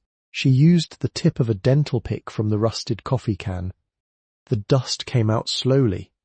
Behind it was wood, cedar, by the smell released when the pick scraped it. Dry cedar, sealed away so long that its scent emerged faint and clean, startling amid ash and clay. The depression was not a hole, but the end grain of a small wooden disc set flush behind the ceramic skin. Maya did not pry. She sat on the floor, legs crossed, and studied it until the room dimmed toward evening. There were ways to break a thing and call it discovery. She had seen institutions do that to people. She would not do it to this beast if patience offered another path. The disc could be a plug, if cedar perhaps inserted after firing into an access opening. The ceramic oval might be a removable plate seated into a groove, held by a wooden pin swollen or dried tight. She cleaned the surrounding line with water applied on a cloth, not soaking, only softening the dust. The seam emerged fully, an oval panel about 9 inches wide and 12 inches high, its edge hidden by the carved belly folds. At the top of the panel was a second depression, smaller than the first, disguised as a wart in the modelled skin. She cleaned that too. Another cedar disc. 2 pins. She found no metal fasteners, no mortar, no plaster seal. The panel had been meant to open, but not by accident. She wrapped the hammerhead in cloth and tapped each cedar disc inward with the handle, gently then a little firmer. The lower one moved a fraction. The upper resisted. She applied 3 drops of water around the wood and waited an hour while she swept another aisle. When she returned, the upper disc accepted pressure with a faint creak. Both pins slid inward. The oval panel did not fall. She worked a putty knife into the seam at the bottom and lifted. Nothing. She moved to the side, then the other side. On the 3rd attempt, the panel shifted outward just enough to breathe. A smell came from inside that was not rot. Cedar. Paper. Metal. dry cloth. Old air. Maya set the putty knife down and used both hands, palms flat, thumbs along the lower edge. The panel came free slowly, heavier than expected. A terracotta door lined with clay on the inside and darkened by the chamber it had hidden. She lowered it onto folded burlap without scraping the face. The hollow belly was packed tight, not with treasure gleaming in some childish arrangement, not with gold-spilling theatrical light. Everything inside had been wrapped, wedged, labelled, and protected by hands that expected either time or danger. The first package was cloth, tied with linen tape. She removed it and set it on the modelling table. The second was a roll of heavy paper sealed in waxed canvas. The third was a flat parcel between cedar boards. The fourth was a small tin box with a hinged lid gone dull grey. Behind them, tucked against the curve of the belly, lay a leather roll, stiff but intact, and a narrow bundle of tools wrapped in oiled cloth. She did not open anything until the chamber was empty. Then she replaced the terracotta panel loosely over the opening, not sealing it, only covering the dark hollow as if the beast deserved privacy while she examined what it had kept. The leather roll came first. The strap broke when she touched it, but the leather itself unfolded with only a little cracking. Inside were tools, not many, chosen ones, a small steel modelling spatula with a pearwood handle darkened nearly black by use, 2 loop tools finer than any in the coffee can, their wires still tight, a narrow clay knife, a brass caliper no longer than her hand, a burnisher made from bone, smooth as a river stone, a wooden rib shaped for moulding leaf curves. Each bore the marks of work, but none had been abandoned carelessly. Maya laid them in a row. She knew enough not to claim them. Not yet. Tools had to accept a hand over time. The oiled cloth bundle held raw material samples, small labelled cakes of clay, body wrapped in wax paper, red, buff, and grey, 2 sealed glass vials of glazed test slip, a packet of grog screened to fine grit, 3 cones in a cardboard sleeve, and a folded note with only numbers on it. Cone 04, Cone 03, 1920-1980 degree Fahrenheit, slow climb. No rush at red heat. She copied the numbers into her inventory before touching anything else. The flat parcel between cedar boards contained drawings. Not blueprints in the modern office sense, but original architectural sheets, linen-backed and brittle at the edges, some in graphite, some in ink, some with watercolour wash indicating terracotta units by shade. She opened only the top sheet halfway, enough to see a building elevation, a cornice line, unit numbers, a name block, and the words South Michigan Avenue, 1924. The drafting was exact, beautiful, and functional, every ornament assigned a location. She closed it again immediately. Paper that old needed a table, clean hands, weights, and time. She had only a dusty bench and a heart beating too quickly. The waxed canvas roll held more sheets. She left them sealed. The cloth package tied with linen tape held a stack of envelopes, a narrow journal, and a letter folded around something hard. On the top envelope was written, in brown ink faded at the downstrokes, for the one who opens the Guardian. Maya did not open it. Her hand rested above it for a long time, then withdrew. She was too hungry, too tired, too unsteady. Some words should not be met when the body is trembling for beans and sleep. She set the letter aside, weighed it with the acanthus fragment, and turned to the tin box. The tin resisted at first. Rust had gathered along the hinge, but not deeply. She worked it with the putty knife and opened it with a soft pop of sealed air. Inside was cloth. Inside the cloth were paper packets, coin rolls, loose bills, and one small medal on a faded ribbon. She looked away. Then she looked back, because not looking had never changed a fact. The bills were old but not all the same age, some silver certificates, some Federal Reserve notes, some larger-sized notes worn soft at the folds, several newer than the rest but still decades old. They had been stacked by denomination and wrapped with strips of paper. The coin rolls were hand-labelled halves, quarters, dimes, nickels, cents. 2 small envelopes contained coins not meant for spending, a 1,909 VDB cent, 3 Mercury dimes with clear dates, 2 standing Liberty quarters rubbed nearly smooth, 4 walking Liberty half-dollars, and 1 Morgan silver dollar from 1889, dark at the rim. Maya counted on the modelling table. She did it the way Celia had taught measuring plaster, once for quantity, once for error, once because the first 2 times belonged to wanting. She washed her hands, dried them on the cleanest part of her sweater, and made columns on paper, bills first, coin rolls second, loose change third. Collectible coins separate. She did not estimate, she did not round. Every dollar crossed from mystery into number under the point of the pencil. The total came to $65,000.43. She sat back. A fly moved along the edge of the window light. The stovepipe ticked once, though the stove was cold. Outside, someone dragged a metal bin across pavement and then stopped.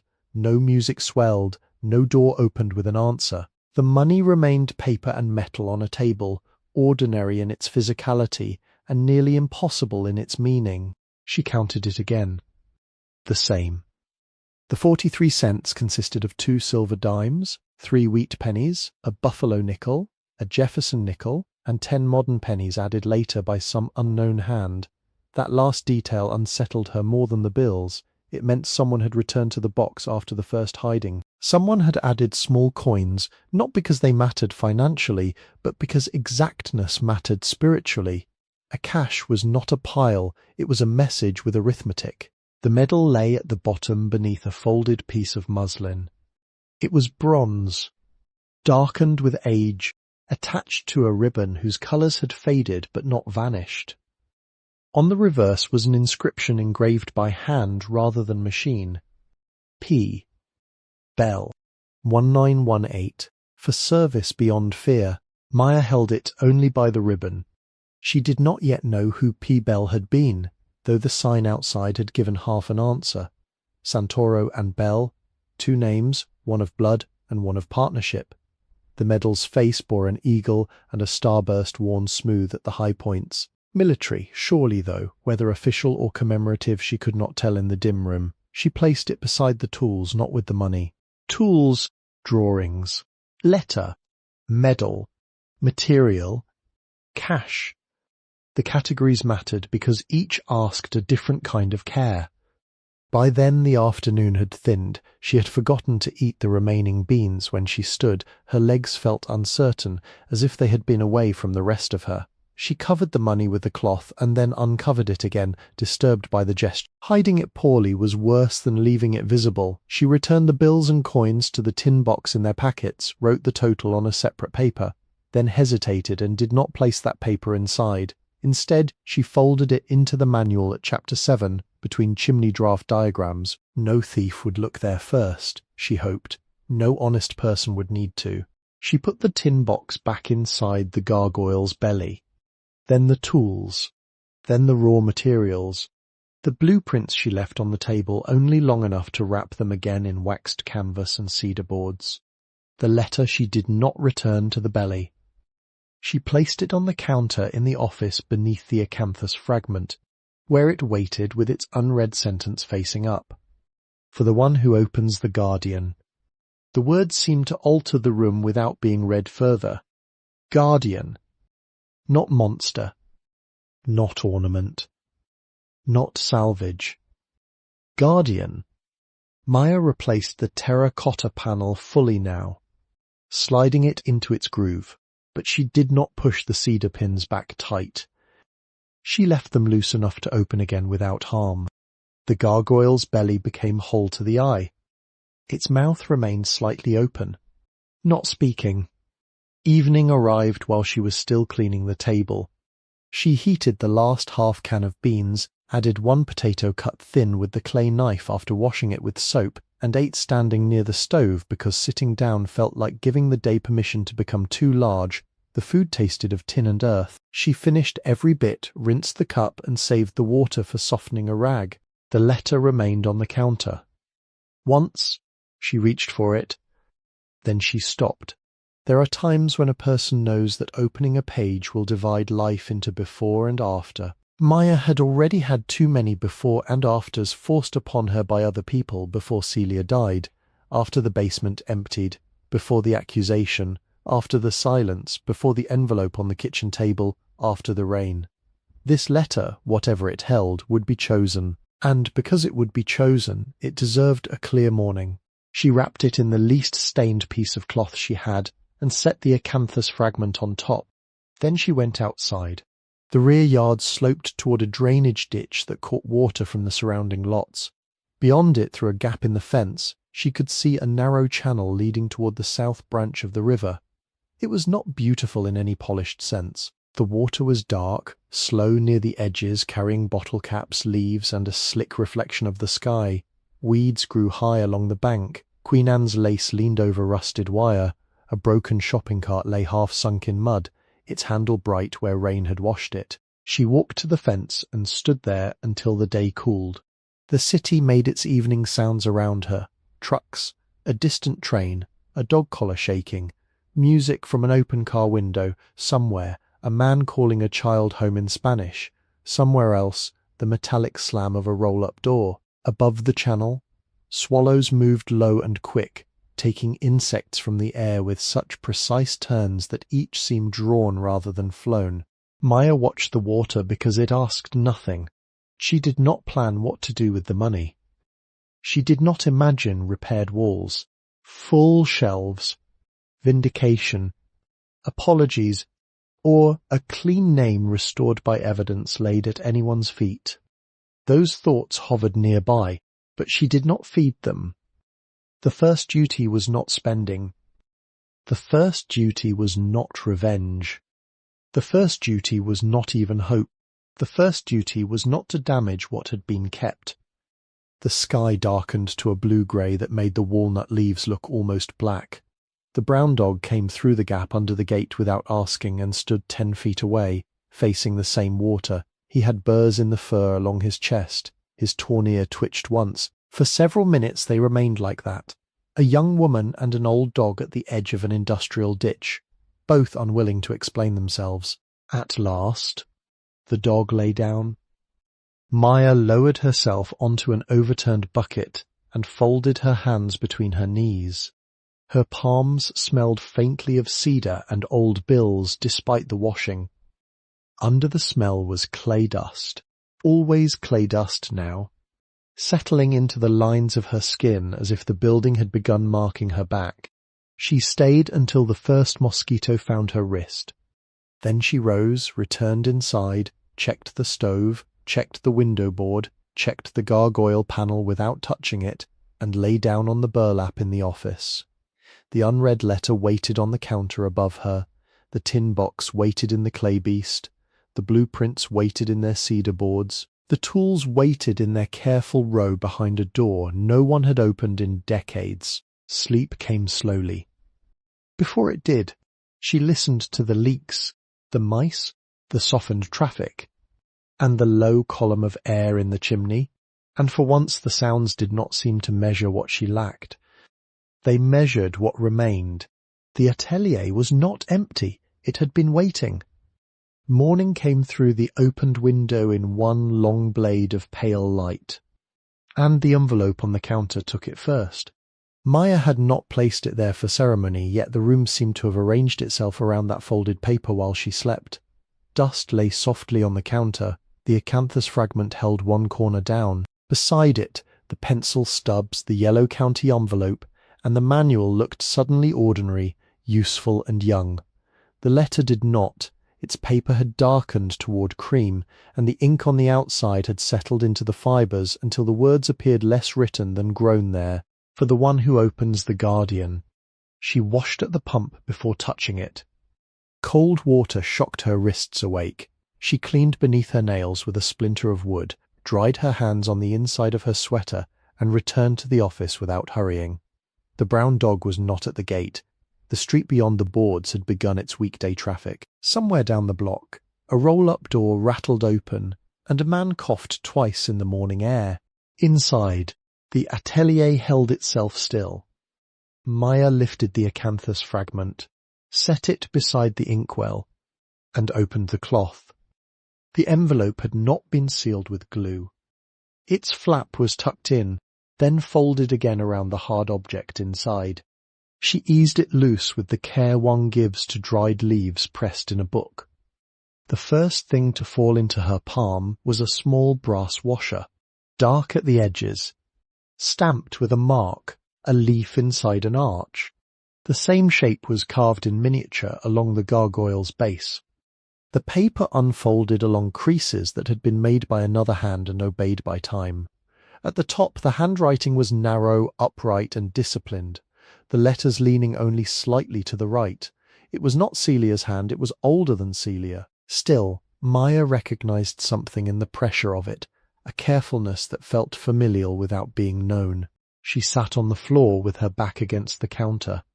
Because the chair behind it had one broken rung, and because the floor seemed more honest for such reading. Then she began, "My dear one, whoever you are, if you have opened the Guardian, then either the shop has outlasted us, or trouble has come looking for the things we made and found them less easy to take than it believed. I am writing because Dr. Samuel Hirsch at Cook County Hospital has told me the growth in my lung is not the old winter cough, and that I should put my papers in order while I still have hand enough to do so. He was kind and would not say the number of months until I asked him plainly. I have always preferred plain measurements. My name is Lucia Bell Santoro. I was born Lucia Bell in 1881 in LaSalle, Illinois, and married Matteo Santoro in Chicago in 1902, when this city still smelled each morning of coal smoke, horse steam, wet brick, and bread. My father, Patrick Bell, was born in 1846 near Limerick and came to America as a boy with his mother, Honora, who made bricks by the river when there was no other work for a widow. My mother, Julia Ferry Bell, was born in 1855 outside Lucca and had the gift of seeing a pattern once and carrying it in her hands until she could make it again. Matteo's father, Carlo Santoro, came from Caltagirone in Sicily, where clay remembers every thumb that ever pressed it. He crossed in 1872 and worked first in sewer tile, then in firebrick, then in the ornament shops when Chicago began dressing its tall buildings with baked earth. Carlo taught Matteo to wedge clay until it stopped sighing, to plaster a mould without trapping air, and to leave no sharp inner corner where heat might gather and split a piece apart. Matteo taught me. I taught my brother Peter, though he pretended not to need teaching. Later we taught my son Raphael before the world asked other things of him. 4 generations, then, are in these walls. Honora with her brick mud, Carlo with his kiln hands, Matteo with his calipers, and me with the accounts, the drawings and the beasts no architect wanted until he saw them watching from a cornice. Do not believe anyone who says a trade belongs only to the one who signs the invoice. A shop is made by every hand that saves the piece before firing. The day that closed us was September 18th, 1936. The Thompson building order had already been reduced twice, and the bankman arrived in rain with shoes too clean for our floor. By noon the men knew. By 4 o'clock, the kiln was drawn for the last time. We had enough coal for another firing, but no contract to justify it, and pride does not pay the coal yard. I remember Matteo sweeping the threshold after the last labourer left. He swept slowly, not because the dust mattered, but because ending a thing quickly is another kind of disrespect. After that came more than 30 years of silence. I kept the keys, I paid what taxes I could. I took in sewing. I sold moulds to men who called them curiosities and did not know what they were holding. The city changed its clothes. Terracotta came down and aluminum went up. Ornament became dirt in the alley. I answered no letters asking for salvage because the best pieces had already been stolen by weather, vacancy, and men with chisels. There were other losses. My brother Peter served in the Great War with the 33rd Division and came home in 1919 with 1 medal, 1 ruined lung, and a silence he carried more faithfully than any uniform. My son Raphael enlisted for the next war in 1943 and did not return from France. Matteo died between those two sorrows in 1929. sitting at this very table with a pencil in his hand and a column of numbers unfinished. If you have found Peter's medal, do not polish it too bright. Darkness is part of what it has kept. Now listen to the work. For exterior architectural terracotta, do not trust clay that fires too tight. It must breathe a little, or winter will punish it. Our best body was 40 parts fire clay, 25 parts ball clay, 20 parts ground grog passed through a 30 mesh screen, 10 parts river sand washed clean, and 5 parts feldspar if the weather face needed more bite. Wedging is not mixing. Mix, first dry, then dampen, then age under wet burlap at least 7 days. Wedge only what you can use before it grows tired. For plaster molds, sift plaster into clean water until dry islands remain on the surface. Let it drink 3 minutes. Stir slow, always slow, and pour from the lowest corner. If you chase bubbles with impatience, you make more of them. Soap the original twice and buff once. A mold face should release like a hand letting go, not like a door forced open. Dry, thick work under cloth for 2 weeks if the air is kind, longer if the walls are damp. Turn pieces daily. Do not rush the mouth, the claw, the leaf tip, or any projection thinner than a finger. Fire no large hollow piece until every vent is clear. Bring the kiln to red heat slowly. Hold below steam heat long enough for the heart to believe it is dry. We climbed from warm to 1000 degrees over 12 hours, then to cone 04 by the next morning. Never faster than the clay could forgive. If you hear a pop, write down what you did wrong. The kiln is a stern teacher, but it does not lie. The drawings are not treasure in the market sense, though men with clean shoes may call them so. They are a map of labour. Guard them from damp first, greed second, admiration third. Admiration mishandles almost as much as greed. If the money remains, use it to keep the roof, the chimney, and the paper alive. Spend as a steward, not as an heir who mistakes discovery for ownership. You may wonder why I did not leave these things to a named child. I tried. Names scatter, houses empty, men die. Women remarry and are renamed by clerks who do not know what they erase. A trade can sleep longer than a family can remember. So I left this for the one who would open the Guardian without breaking him. That is the test. Not blood, not title, not praise, care. If you are reading in poverty, do not be ashamed before me. Most worthy hands I have known were empty at one time or another. If you are reading in comfort, do not become proud before the work. Clay has no respect for either condition. It yields to patience, water, pressure, fire, and the honest correction of mistakes. There is a marker behind the shop if time has not taken it. Look for the horseshoe nailed high in the eastern walnut, where Matteo set it after the last full firing. Beneath that tree we buried a small sealed jar of kiln ash, not for magic, but for memory. Ash is the part of fire that stays. The house is not empty. It has been waiting. You are welcome here. Lucia Bell Santoro, October 3, 1968. Maya reached the end and did not move. The room remained the same, but it had become more deeply itself. The counter was no longer only a counter. The table beyond the doorway was no longer only a table. The sign outside was no longer only paint surviving on wood. Names had entered the dust, and the dust had accepted them without display. She read the letter a second time. This time she stopped at the names and placed one fingertip beneath each as if learning a map by touch. Lucia, Matteo, Patrick, Honora, Julia, Carlo, Peter, Raphael. The last name struck a place she had kept guarded since childhood, though there was no proof yet of relation beyond coincidence, family echo, or the common generosity of names passed through immigrant streets. She did not force the connection. Force had damaged enough. She let the name rest. When she finished, she folded the pages along the original creases, not making new ones, and slid the brass washer into the fold where it had been kept.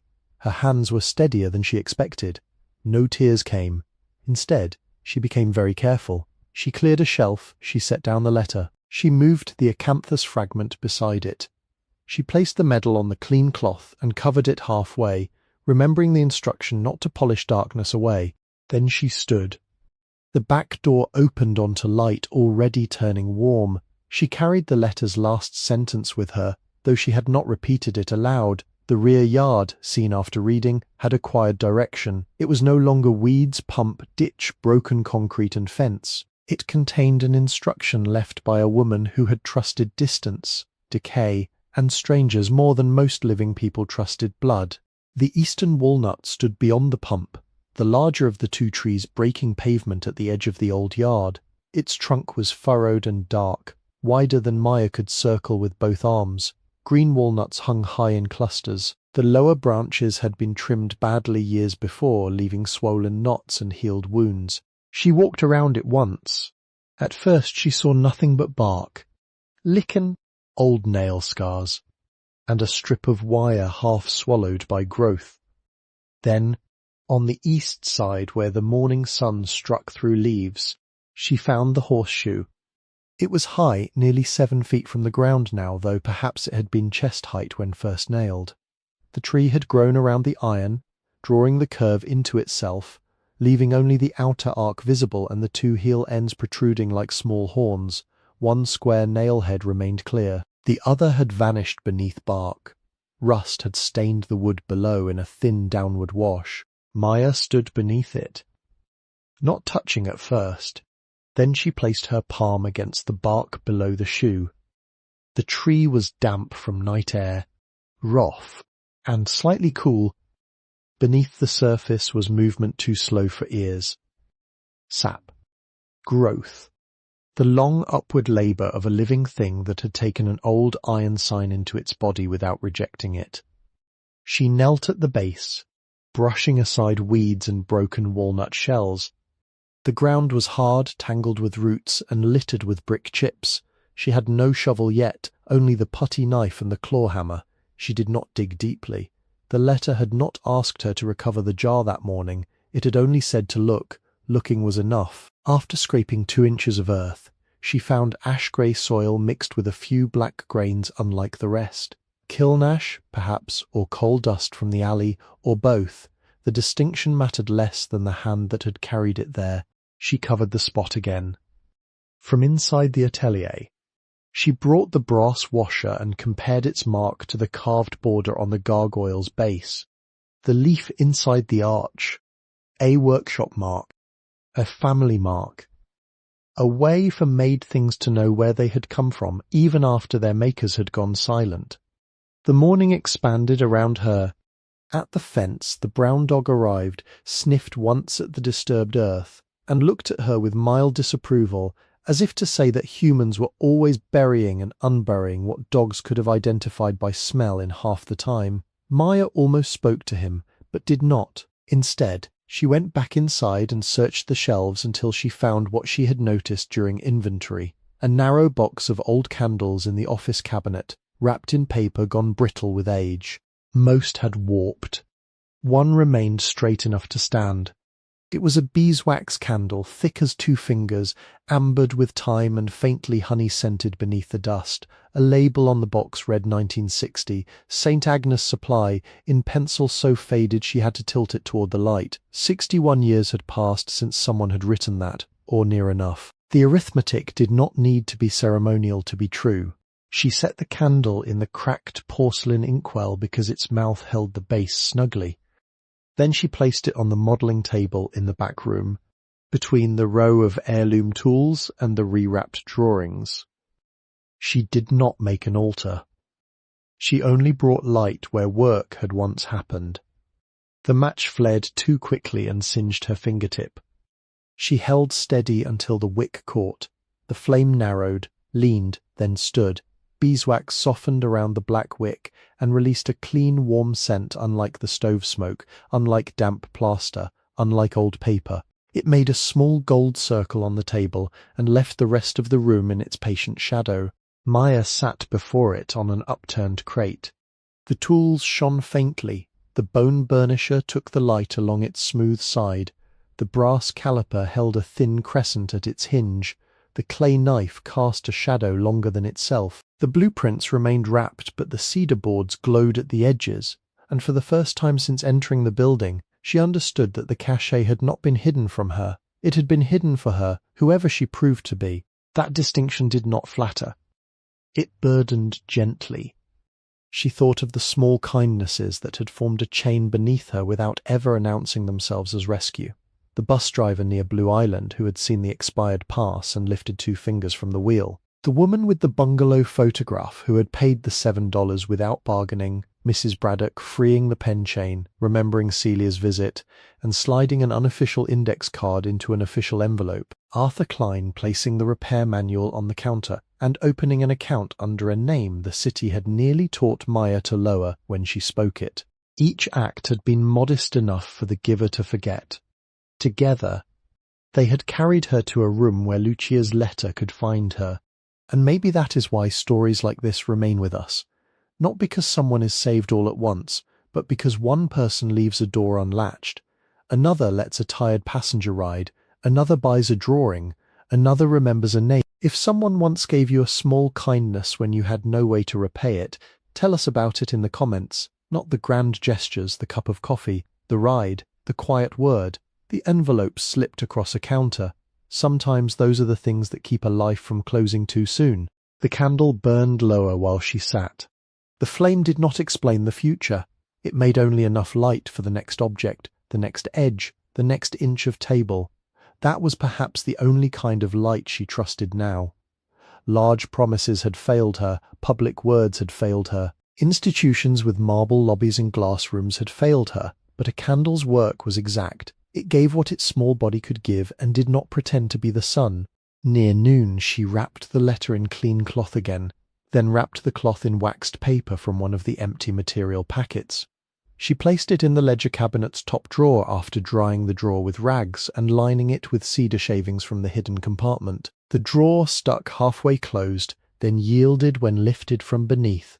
She liked that too. A thing could resist and still agree. The tools she cleaned without removing their age. She wiped the steel with an oiled rag found in the tin box, working rust from the surface, but leaving darkened places in the handles where fingers had lived. She did not sharpen the clay knife yet. She did not fit her fingers into the caliper as if taking ownership. She arranged them on the cloth, then covered them when dust began to drift again from the roof beams. The blueprints she moved to the office shelf high enough to escape mice for the moment, low enough that she would not forget to build proper storage. The money remained in the Guardian.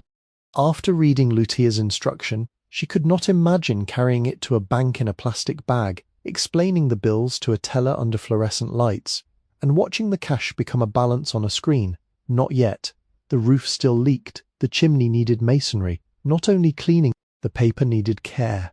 The work needed sequence. The money had slept more than half a century inside clay because someone understood that survival often required not touching what could be touched. In the afternoon, Maya returned to the walnut with a scrap of cotton and tied it around a low branch, not as a claim, but as a marker, so she would not lose the place among weeds and shadows. The cloth moved in the wind above it. The horseshoe remained half swallowed by living wood. She stayed there until a delivery truck passed, and the driver glanced once through the fence without slowing. To him, she must have looked like a trespasser or a caretaker or no one worth naming. That was all right. Public recognition had begun to seem like weather, sometimes pleasant, often dangerous, never a foundation. When evening came, she cooked the last potato in the tin cup and drank pump water warmed near the stove. She saved a heel of bread Arthur had tucked into the paper bag without listing it on the account, discovering it only when she folded the bag for reuse. The bread had gone slightly hard. She ate it slowly anyway, breaking off pieces and letting them soften with water before swallowing. Afterward, she checked the roof buckets. One had caught a steady drip. One was dry, one held only a spoonful. The tarp had done some good, not enough, but some. She emptied the fullest bucket outside, washed her hands, then returned to the office and prepared for sleep with a deliberateness she had not felt since childhood. Burlap folded twice, sweater beneath her head, satchel against her ribs, hammer within reach, not because she wished to use it, but because a locked gate and a hammer helped the body rest. Before lying down, she brought the covered tools from the workroom and placed them on the floor beside her, then the wrapped letter, then the medal, still half covered, its ribbon protected from dust by a clean fold of cloth. She did not bring the blueprints. They were too fragile for such moving. She did not bring the tin box.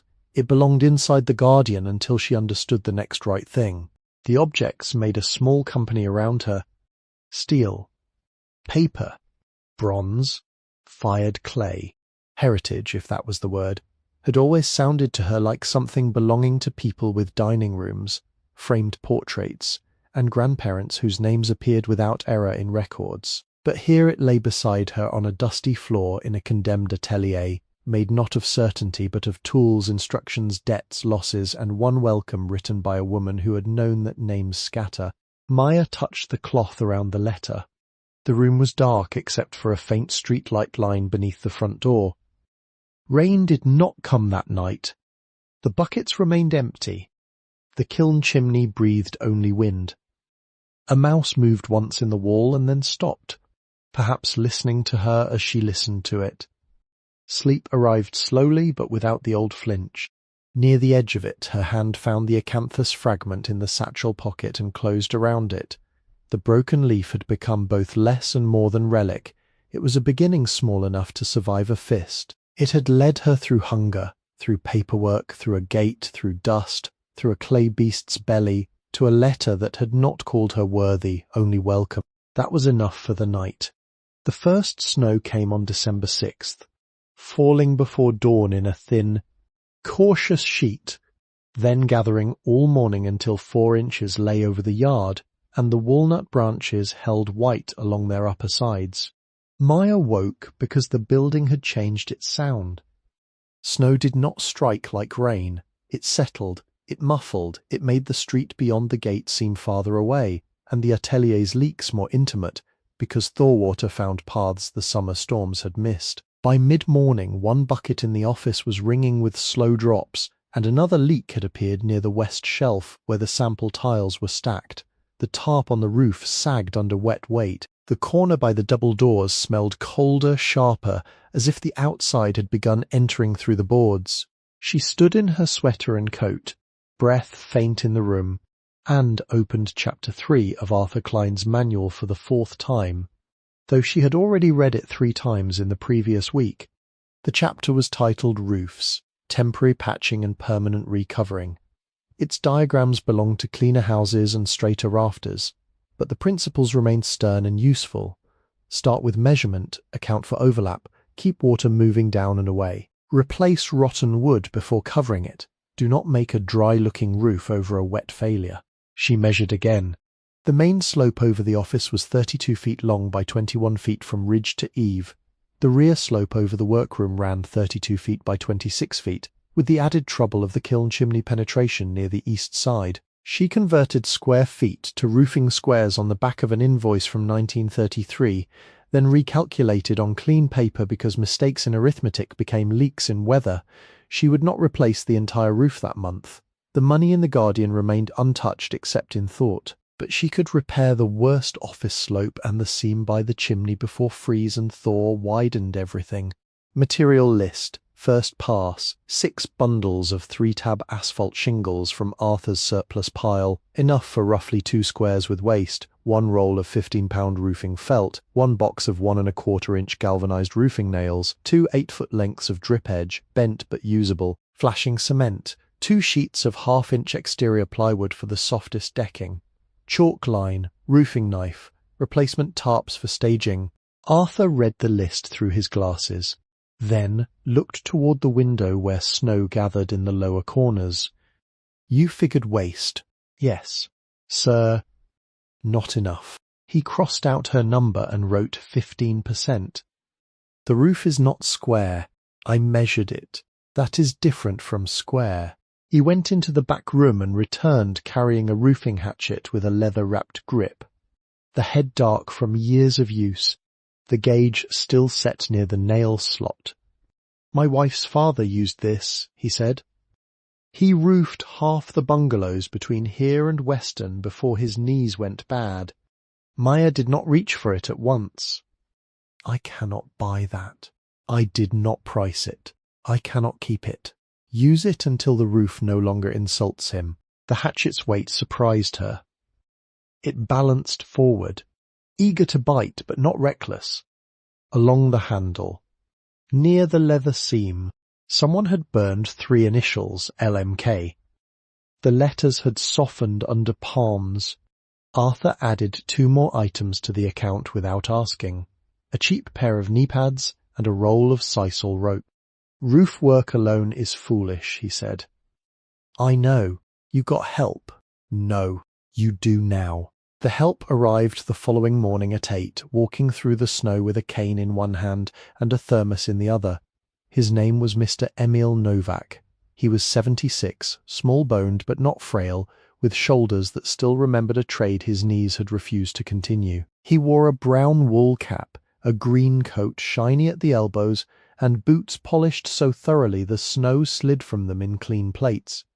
Arthur had sent him, or perhaps Arthur had only mentioned the roof in the way older men mention things to other older men, knowing duty travels faster when no one names it charity. Mr.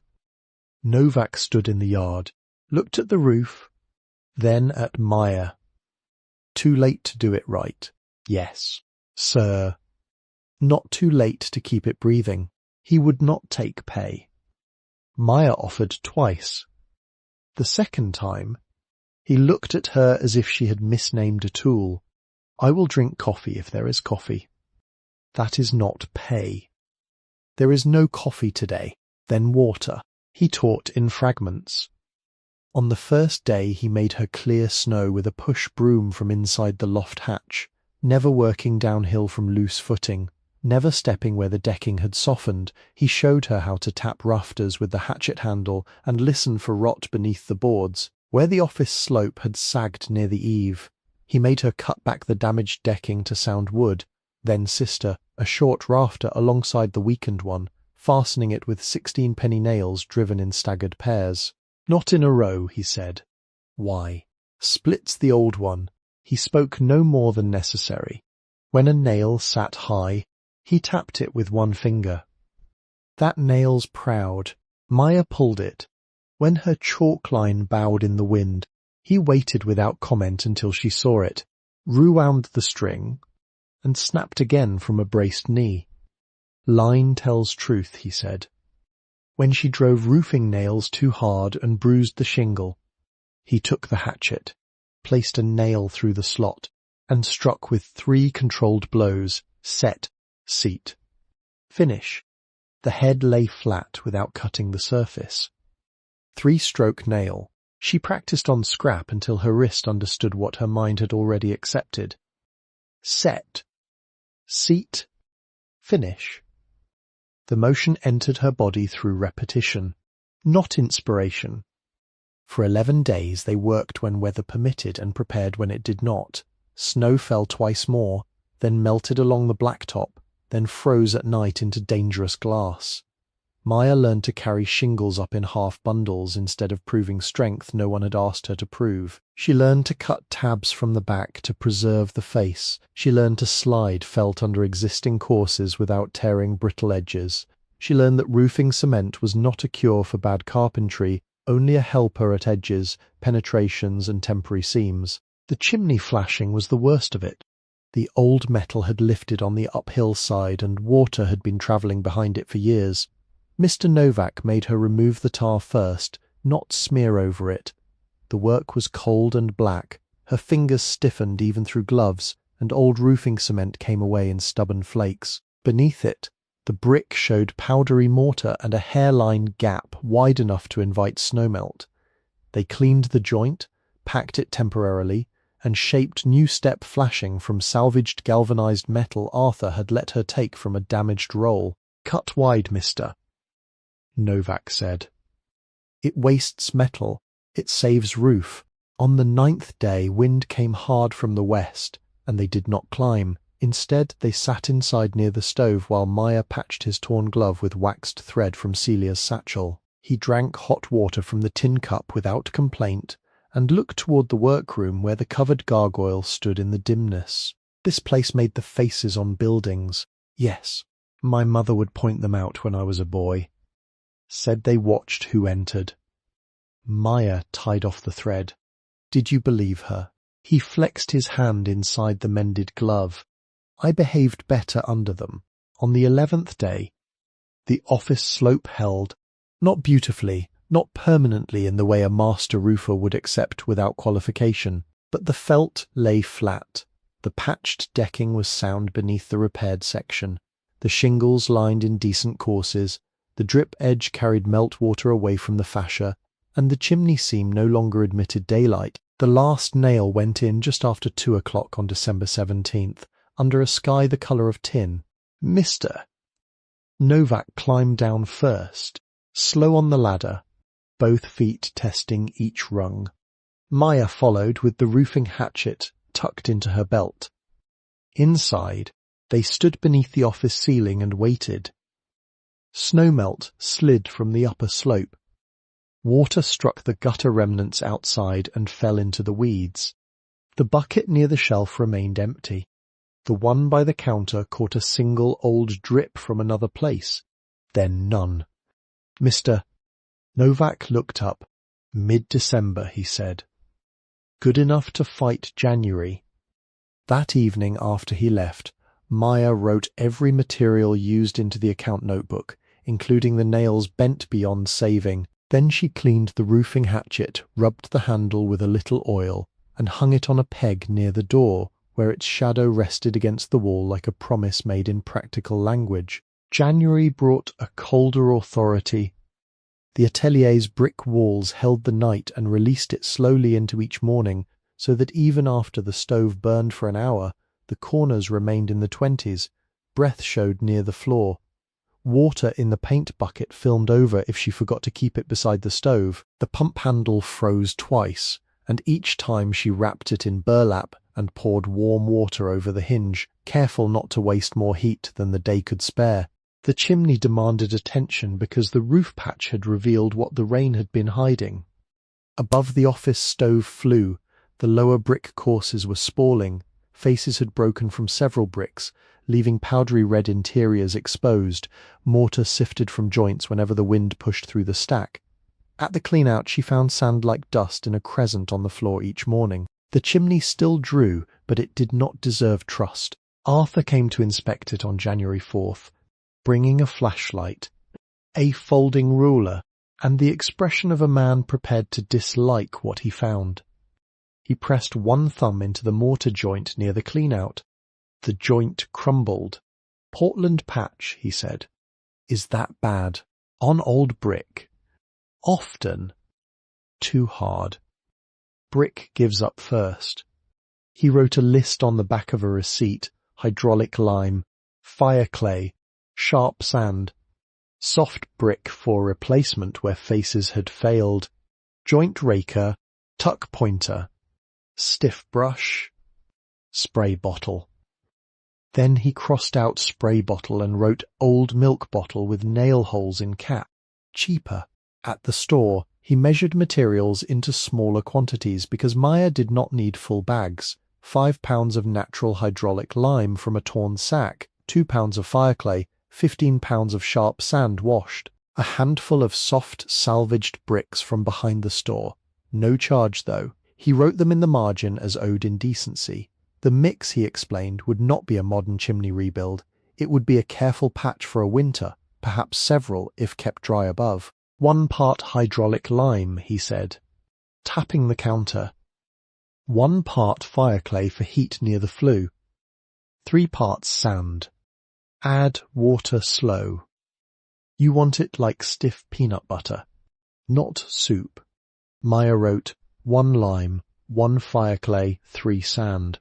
Dampen old joints first. Not wet. Damp. Dry brick steals water. Yes, sir. Work small. Keep it from freezing. The last instruction became the hardest. For 3 weeks she worked in temperatures that rarely rose above 28 degrees. On the coldest mornings, the thermometer Arthur had loaned her read 19 inside the workroom before the stove court. She could not repair frozen mortar, and she could not let new mortar freeze before it set. So the work became a sequence of small heated campaigns: warm the room, brush the joint, rake out failed mortar by hand to a depth of 3/4 of an inch where possible. vacuum dust with a hand bellows and a coffee can, because she had no electric shop vac. Dampen, mix only enough mortar for 40 minutes. Press it deep with the tuck pointer, strike the joint, cover with damp burlap, keep the room above freezing as long as she could. Her bare hands went numb every 15 minutes. Gloves protected from cold, but not from the necessary feel of mortar being pushed into a joint. She wore gloves for carrying brick, removing debris, and brushing soot, then pulled them off for the pointing itself. The lime burned small cracks near her knuckles. She rinsed often. She rubbed lard from a paper packet into her skin at night after Arthur saw the splits and sent it without comment in a bag with stove bolts. The office flue taught her humility by inches. One brick face had failed so completely it came away under the brush. Behind it, the core remained sound enough to hold, but not enough to leave exposed. She cut a salvaged soft brick with cold chisel and hammer, ruining the first attempt, improving the second, accepting the third. The replacement piece did not match in colour, but it matched in kindness, softer than the surrounding brick, willing to share weather rather than dominate it. On the 12th day, Mr. Novak appeared without warning, carrying 2 split logs and a jar of sauerkraut. Roof still dry. Mostly is winter language. He set the logs near the stove and watched her strike a joint. Too pretty, he said. Maya looked at the mortar. It should shed water. It should stay in the wall first. He took the tuck pointer and pressed harder than she had dared, compacting the mortar until a small ridge formed, then cutting the excess with one exact motion. The finished joint was not decorative. It was honest. She understood the difference by seeing it. In the evenings she read Lucia's technical passage by candle and compared it to Arthur's advice. Different materials, different century, same respect for heat, water and timing. Bring the kiln slowly, keep mortar from freezing, let a mould release like a hand letting go. Let a joint cure before weather tests it. Nothing worth keeping wished to be rushed. The chimney became less frightening as it became more known. She learned which bricks rang sound when tapped and which gave a dull answer. She learned to brush upward first so debris did not pack into lower joints. She learned to make a hawk from a scrap board and hold mortar near the wall instead of returning to the bucket for every line. She learned that cleaning tools immediately saved more labour than strength could replace later. At night, she dreamed of horizontal joints, vertical joints, red dust, white lime, black soot. Late January. The test came. The mortar had cured through several small warmings and long-guarded nights. The worst joints were packed. The spalled brick faces had been replaced or sheltered. The clean-out door closed properly after she wire-brushed its edges and fitted a new latch. Outside, the chimney still leaned, but the base no longer sifted itself onto the floor. Arthur came at dusk because draft changed after sundown. He brought a smoke pencil from somewhere behind his counter, though he called it a foolish modern thing and used it with clear satisfaction. Maya opened the stove draft, warmed the flue with a twist of burning newspaper, and waited until the first smoke bent upward. Then she laid kindling in a small crisscross and lit it. The fire caught. Smoke gathered, then moved, not sideways, not back into the room. Up. Arthur held the smoke pencil near each patched joint. The thin white stream trembled but did not vanish into cracks. At the clean-out. It climbed toward the draft. At the stovepipe collar. It wavered and rose.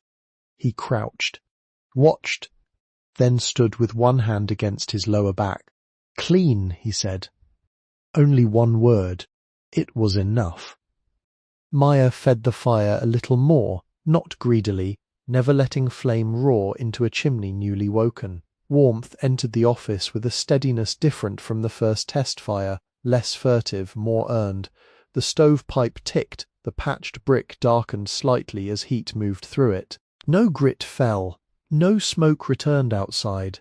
The January evening pressed cold against the boards and failed, for a few hours, to enter. After Arthur left, she stood near the stove and held her hands out until the feeling returned fully to each finger. The room smelled of lime, soot, warm iron, and thawing wood. On the shelf, Lucia's letter lay wrapped and dry. In the workroom, the Guardian kept what remained in its belly. Above them, the chimney carried smoke into the winter sky without argument. That night, she slept deeply enough not to hear the first train. The floors waited until the roof and chimney had earned their partial peace. In the office, the boards were white pine, though grime and age had disguised them under a colour like old rope.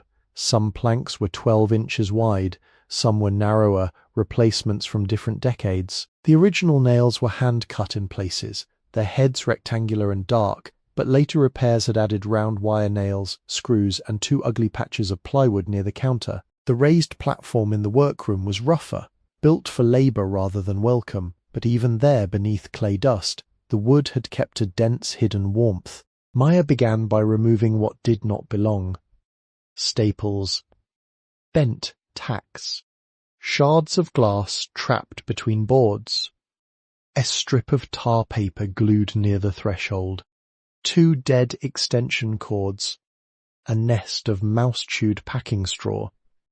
Each removal changed the room by less than a breath, yet after a morning, the office seemed to stand a little straighter. Arthur rented her a random orbit sander for $14 a day. He set it on the counter with 2 warnings. Keep it moving, yes, sir. Do not chase every scar. No, sir. The sanding discs came dearer than she liked, 80 grit, 120, 220. He gave her partial packs left from other customers, counting only what was usable, a dust bag with a patched seam, ear protection, a paper mask better than the first one. He made her demonstrate changing a disc before he let her carry the machine away. The first pass was 80 grit. The sander roared in a way that violated the room's established hush, and for the first 10 minutes she hated it.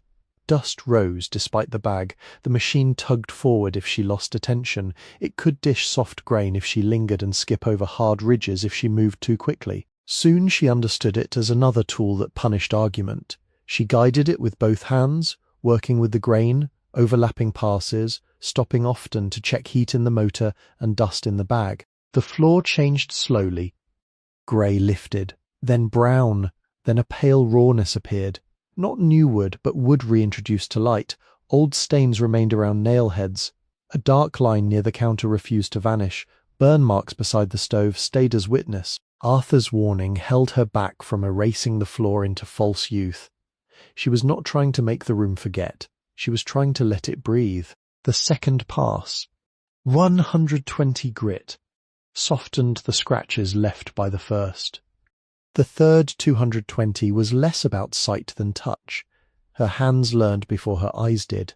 A plank that had been harsh under the palm became smooth enough to wipe. A raised edge near the office door settled into agreement with its neighbour. Around the hand-cut rosehead nails, she sanded by hand with folded paper, preserving their dark heads like punctuation in the board. It took 3 days because she could not afford more rental, and because the machine's noise exhausted her faster than chimney work had. On the 4th day, without the sander, the quiet returned so completely she stood in it and listened. The floor, newly exposed, gave off a resinous scent when the stove warmed the room. White pine, dust, iron, a little sweetness from old sap awakened by abrasion. For finish, Arthur advised tung oil cut for penetration on the first coat, then 2 coats of boiled linseed oil blended with a little turpentine, because she needed repairable protection, not a glossy surface that would peel and scald. The materials were not cheap, but he had half tins from a contractor who had overbought and underpaid. Maya wrote each ounce into the notebook. She applied the first coat on her knees with lint-free cloth made from Isabel's old dish towels, taken before she left, because they had been in the satchel from a laundry day and no one had asked for them back. The memory of those towels passed through her hands without stopping the work. She poured a modest line, rubbed with the grain, waited, wiped off what the wood did not drink. The floor darkened at once from pale honey to a deeper amber. In places where age had concentrated, the colour leaned toward mahogany, especially near the counter and along the path to the workroom. The second coat required 48 hours to cure before she could trust her knees on it. Those 2 days stretched. She had trained herself to keep moving because stillness let old accusations speak. With the floor wet, she could not cross the office freely. She cooked near the back room, slept on burlap in the work area, and stepped only on boards laid like bridges where oil had not been applied. The atelier smelled rich and sharp, linseed and turpentine mingling with winter air. Outside, slush froze into ridges along the street. The brown dog stopped coming through the gate and instead waited by the walnut tree until she brought him a potato skin or nothing at all. He accepted both with similar gravity. The bad morning came on January 29th. She woke before dawn with no dramatic illness, only a heaviness that made each practical act feel remote. The stove needed ash cleared, the pump needed thawing, the second coat needed checking, the ledger needed updated. A letter from the county sat unopened on the counter, likely about permits, perhaps about demolition stay review, perhaps about something she did not have strength to receive before breakfast.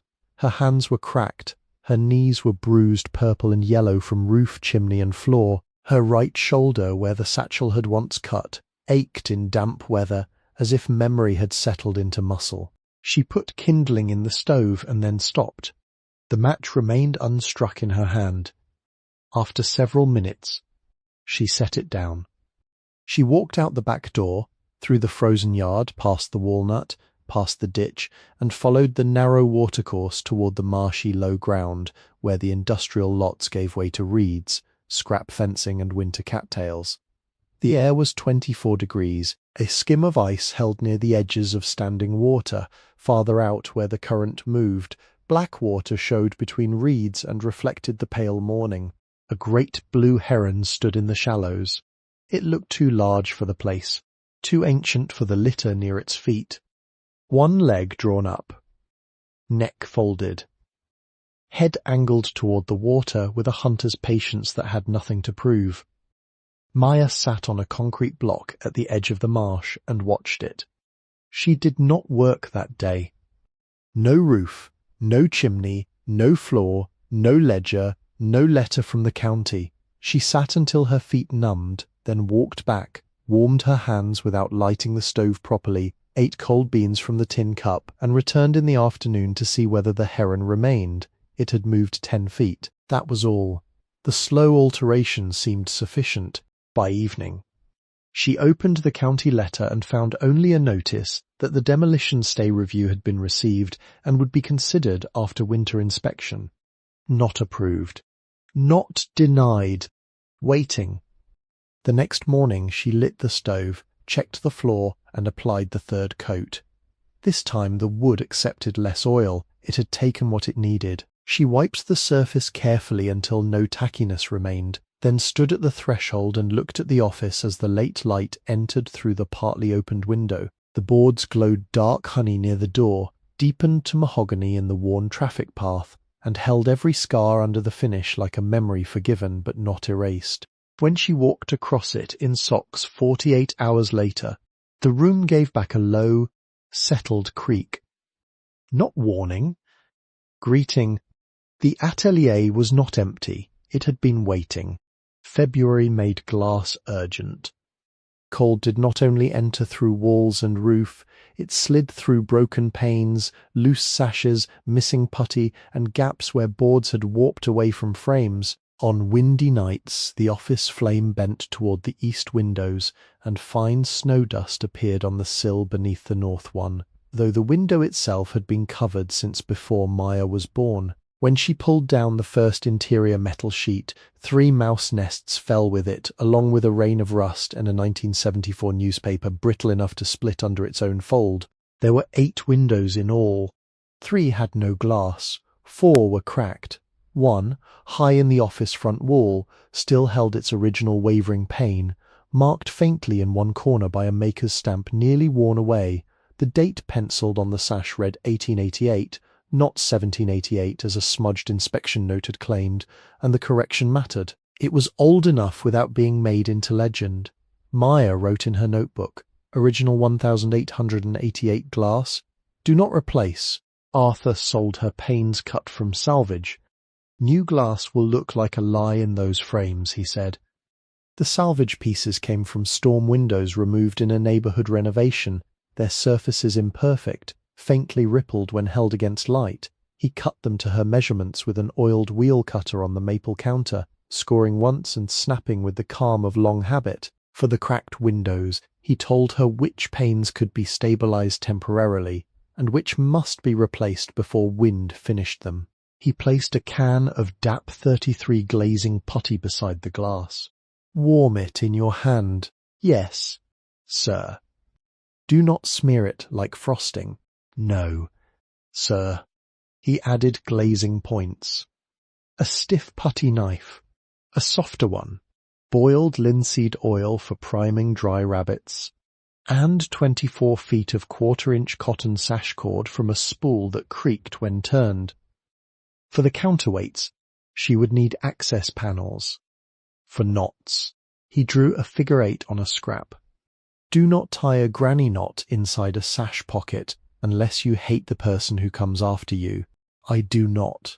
Good. Window work required a different patience than roof or chimney. It was smaller, closer to the face. Mistakes happened in inches and showed in light. She began with the worst rear window in the workroom, where the glass was gone entirely and the sash had swollen in place. She removed stops with a putty knife and thin pry bar, labelling each piece with pencil because old trim had learned only one proper seat. The sash came free on the third attempt after she cut paint along the edges and lifted while pushing inward. The cords, long broken, disappeared into the side pockets with dry wisp. Inside the weight pocket, she found 2 iron counterweights resting at the bottom, dusty but sound. She cleaned them with a brush, tied new 1/4-inch cotton sash cord through each eye with a figure 8 knot, and tested the knot by pulling until the cord creaked. Then she fed the cord over the pulley, which at first refused to turn. A drop of oil, 10 minutes, and gentle rocking freed it. The first pane took all afternoon. She scraped the rabbit clean, brushed away dust and primed the dry wood with a thin coat of linseed oil, so the putty would not be robbed of its own oils too quick. She rolled DAP 33 between her palms until it softened, pressed a bedding layer into the rabbit, set the glass gently, and pushed glazing points with the putty knife every 8 inches, careful not to press against the centre of the pane. Then the face putty. A rope pressed in place, knife angled. Smooth pull from corner to corner. Cut. Clean. Do not overwork, do not go back, because nervousness wants to touch what is already finished. The line was imperfect. Arthur would have seen it. Celia would have seen it. Maya saw it. Still, it shed water in the correct direction, held the pain without strain, and improved on absence. She left it alone. The second and third glassless windows went faster, though not fast. She learned to keep putty warm in a cloth inside her coat pocket. She learned to dust the knife lightly when it dragged. She learned that corners revealed character because excess putty gathered there, and removing it required a small exact mercy. The 4 cracked panes she treated according to their wounds. One crack ran from corner to corner and required full replacement. One had a small crescent break near the lower rail. She replaced it because wind would find it. 2 cracked panes in the office remained for the moment, stabilized with careful putty and thin conservation tape at the edge. Because they were dry, not dangerous, and funds needed sequence, she marked them for spring. The original 1888 pane she cleaned with distilled water Arthur gave her in a mason jar and cotton cloth torn from an undershirt. No scraping, no chemicals, no ambition. Light through that pane moved differently. It did not enter straight. It wandered slightly, bending the edge of the counter, softening the shelf, making the trial ornaments near the ceiling seem to breathe when clouds passed. Maya stood beneath it after cleaning and watched the room receive winter afternoon through glass that had survived more hands than she could name. The sash cords took 3 days because access panels had been painted shut and one pulley had cracked at the rim. Arthur found a replacement in a drawer labelled odd brass and charged her 20 cents. Mr. Novak came by during the second cord repair. watched her tie the figure-8 knot, and nodded once. "Won't slip." "No, sir." That is the point. By the last week of February, 7 windows could open or at least close properly. The atelier no longer breathed through every wound. The stove held heat longer. Morning light arrived in shapes instead of broken strips. Outside sounds changed too. The street remained audible, but glass gave distance back to the room. Trucks passed with less authority. Wind tapped rather than entered. The building's silence became warmer, more chosen. The final window was the high rear sash looking toward the walnut. It had been boarded from the inside with planks nailed across the frame, and Maya saved it for last because reaching it required moving 2 mould racks and building a platform from crates and boards. When she finally pulled the last plank free, dust fell in a soft red sheet, and daylight entered from the yard where the eastern walnut stood bare against the pale sky. The pane was cracked beyond saving. She removed it piece by piece, each shard wrapped in newspaper before disposal. The sash itself was dry but intact, the old glazing hard as stone. She softened what she could with gentle heat from a lamp, picked out the rest, and prepared the rabbit. By then her hands knew the order: clean, oil, bed putty, set glass, points face putty, knife angle, breathe, draw. As she smoothed the final lower edge, a chickadee landed on the walnut branch outside. It was close enough that she could see the black cap, white cheek, and the quick bright turn of its head. It gripped the winter branch with feet finer than wire, and looked into the workroom through the newly set glass, as if inspecting the repair. Maya held the putty knife still. The bird flicked its tail once, pecked at a seam in the bark, and remained for a full minute. Neither moved much. Then the chickadee lifted and flew toward the alley, leaving the branch trembling lightly behind it. Maya finished the putty line. She cleaned the knife. She lowered herself carefully from the platform and stood in the workroom, looking through the window at the horseshoe grown into the walnut, the strip of cotton she had tied below it, and the grey February sky beyond. 8 windows, 3 made whole, 4 guarded for now.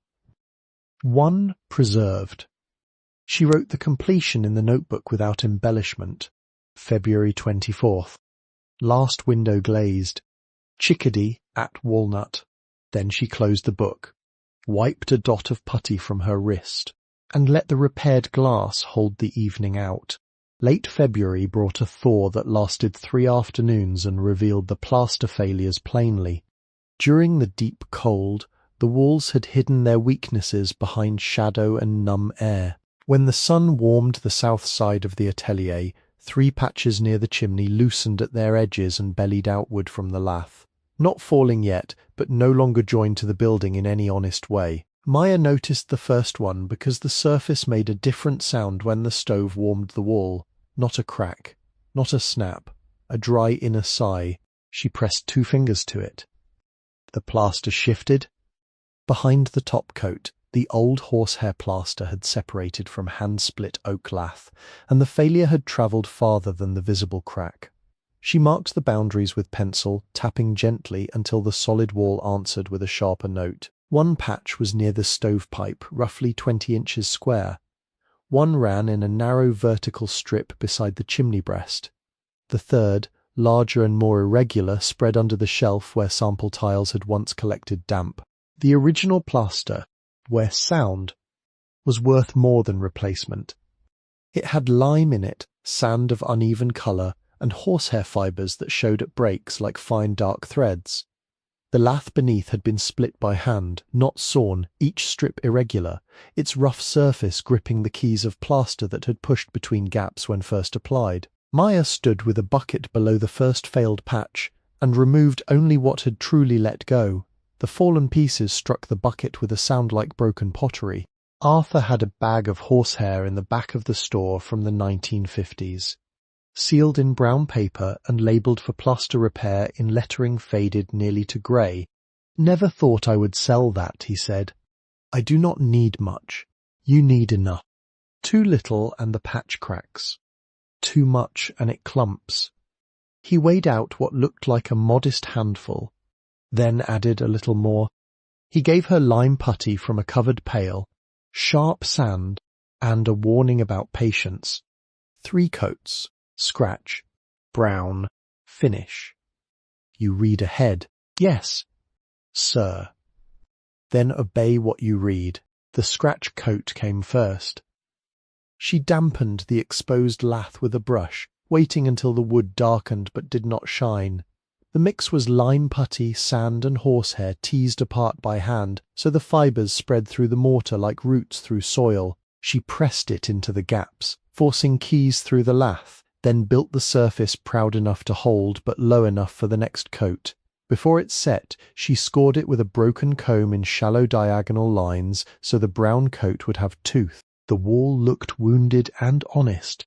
She covered the patch with damp cloth and kept the stove low, not hot, because quick drying would undo the work. For 2 days the atelier smelled of lime, wet sand, and old wood waking under moisture. The patch lightened slowly. She touched it only at the edges. Celia had once said plaster wanted to become stone without being startled. Maya remembered that while she trimmed loose fibres and washed the trowel clean after every use, the brown coat followed, 3/8 of an inch thick. She measured it not by hope, but with a scrap marked in pencil.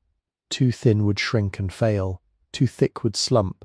The brown coat levelled the hollow, filled the plain, and began to make the wall whole to the eye again. She floated it with a wood block in small circles, feeling high spots rather than only seeing them. Then another 72 hours of cure, damp cloth, low stove, no hurry. During those 3 days, she did other work in small increments, sorted glazing points into jars, copied Lucia's clay ratios onto a clean card, and wrote a letter to the county asking whether a spring inspection could be scheduled after roof and chimney stabilization. She did not mention the cash. She did not mention the blueprints. There were things one protected first by keeping language modest. The finish coat was 1/8 of an inch. Fine lime, finer sand, no horsehair except what rose from the coats beneath. She applied it in the thin afternoon light, drawing the trowel upward, then across, feathering the edge into the original plaster until the repair line nearly disappeared. It did not vanish entirely. That would have been dishonest. The patch remained visible if one knew where to look. A slightly different texture near the chimney, a hand-sized evidence of care rather than concealment. When the last patch had been floated and covered, Maya stood back and spoke for the first time all day. These patches will hold another 100 years. The sentence surprised her by entering the room aloud. No one answered. The stove gave one soft tick. Outside, meltwater ran under the gate and made a thin, bright path through red dust at the threshold. The wall held its new skin beneath damp cloth, and the atelier, still condemned on paper, seemed to receive the promise without pride. Doris first appeared not as a visitor, but as a paper bag. It sat on the front step early one March morning, folded twice at the top and weighted with a smooth stone so the wind would not take it. Maya found it while sweeping red dust from the threshold. Inside were 2 biscuits wrapped in wax paper, a boiled egg, a small jar of soup, and a note written on a cafe receipt. Eat before climbing anything. Doris. The cafe was the narrow one near Bright Spin, with soup written in chalk and a side window for coffee. Maya had stood outside it often enough to know the smell of its mornings, onions softening in butter, coffee grounds, bacon on a griddle, and the faint lemon soap used on tables before opening. She had never gone in to sit. Sitting implied a bill, and a bill implied choices. At noon, she carried the clean jar back. Doris stood behind the counter, a broad woman in her late 50s with auburn hair pinned under a scarf, forearms powdered lightly with flour, and reading glasses hanging from a chain made of red beads. Her cafe held 6 tables, a corkboard near the door, and a shelf of mismatched mugs that seemed to know every regular by hand. The place was not pretty in the designed sense. It was kept. That was better. "I cannot accept food I did not pay for," Maya said, placing the jar on the counter. Doris looked at the jar, then at Maya. "You already did. I need to pay you." You can pay in candles when the shop reopens. It is not a shop. Then when the building stops pretending it is dead. Maya had no answer ready. Doris wiped the counter once with a cloth already clean. Arthur said you work until you forget to eat. Arthur talks too much. Arthur talks less than a fence post. That is how I know he means it. After that, the bags appeared twice a week. Not lavish bags, never enough to humiliate a jar of lentil soup, cornbread, 2 apples bruised on one side, rice with beans in a container she had washed and used again. Doris refused money each time, and each time Maya returned the jars cleaner than they had arrived. The exchange became a kind of ledger no one wrote down. Food now, candles later, not charity, a future invoice in a currency still imaginary. Caleb arrived with an axe too large for him and a Schwinn bicycle too small.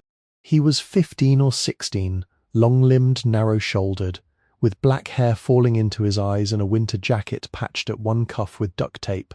The bicycle was blue, its chrome dulled by salt, with a milk crate wired to the back. In the crate he carried a splitting maul, 2 wedges, and a lunch wrapped in foil.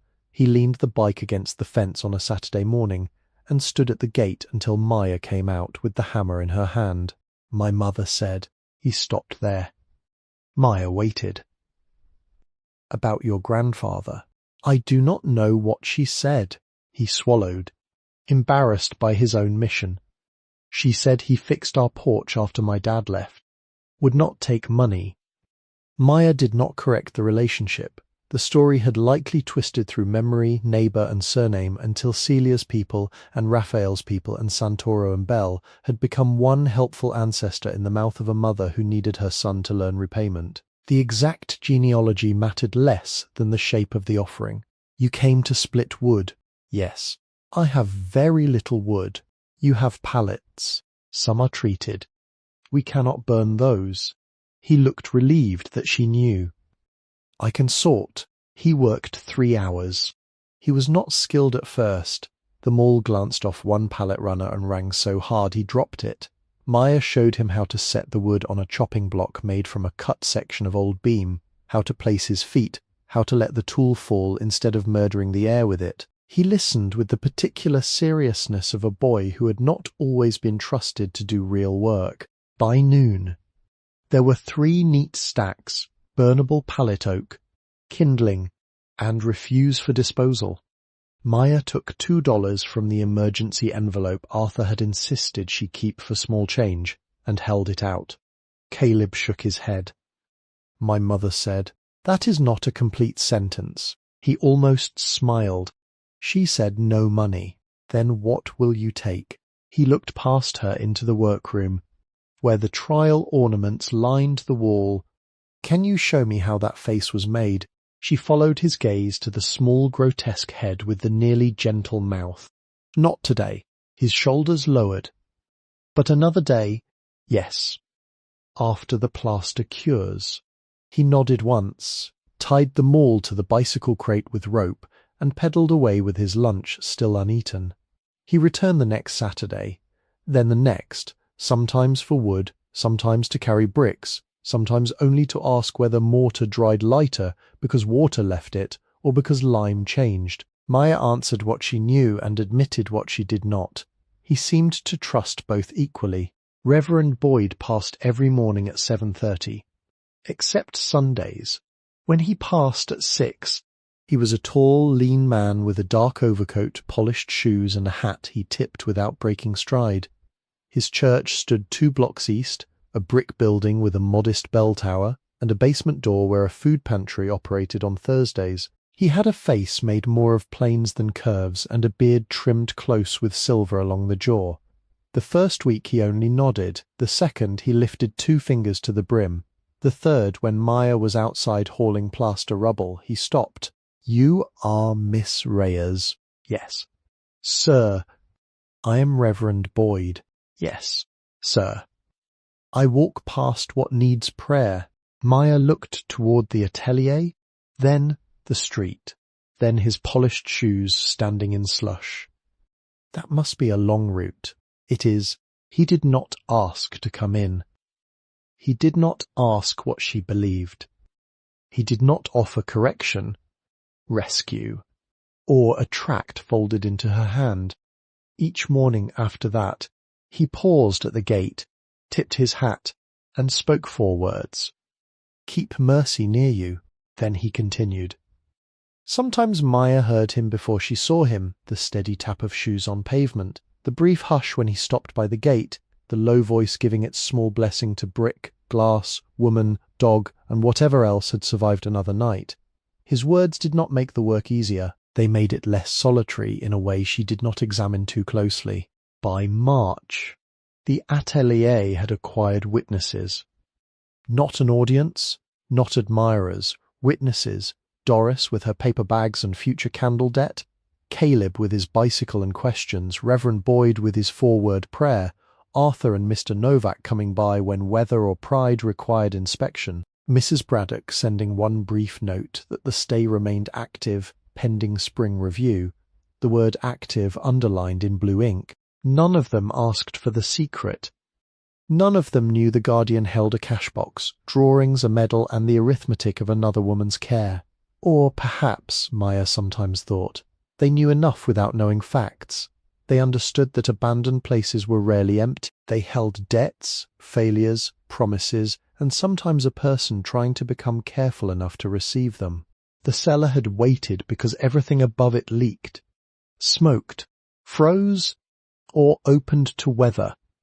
On February 11th, when the chimney had cured enough to trust and the roof no longer poured water into the office, Maya finally cleared the trapdoor behind the kiln room. It had been hidden beneath 3 broken plaster moulds, a crate of tile samples, and a sheet of corrugated metal dragged there by someone avoiding a harder decision.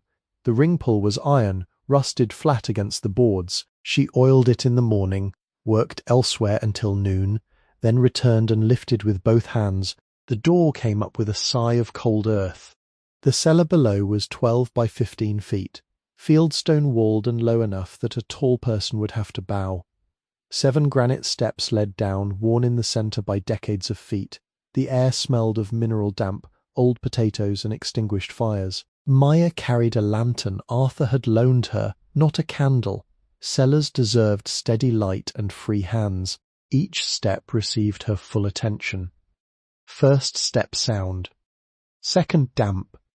Third slightly loose at the left edge. Fourth and fifth solid. Sixth gritty with fallen mortar. Seventh broad, landing on a floor of packed earth and fieldstone slabs, set irregularly like a practical mosaic. At the centre lay a single dressed granite slab. It did not match the rest of the floor. Rectangular, smooth-faced, and set with deliberate care, it measured roughly 3 feet by 5 and bore a carved mark near one corner, the leaf inside an arch, the same craft mark as the brass washer, the same shape repeated along the guardian's base. A shallow iron lifting ring had been recessed into the stone, filled now with dust and time. Maya crouched beside it with the lantern. She did not lift it. The decision came immediately without drama. Some doors exist to be acknowledged before they are opened. Some work belongs to a season not yet earned. The roof still needed full replacement. The wall still needed inspection. The blueprints still needed proper storage. Lucia's letter had given enough for one winter. A granite slab with a mark at the centre of a cellar could wait. She brushed the dust from the carved leaf, then left it alone. The rest of the cellar held ordinary things. 3 cracked crocks, 2 shelves collapsed under their own rot, coal dust in one corner, an empty canning jar with its lid rusted through, and a stack of fire brick wrapped in burlap. She carried nothing up except the knowledge of the room and one small usable crock that could hold water after cleaning.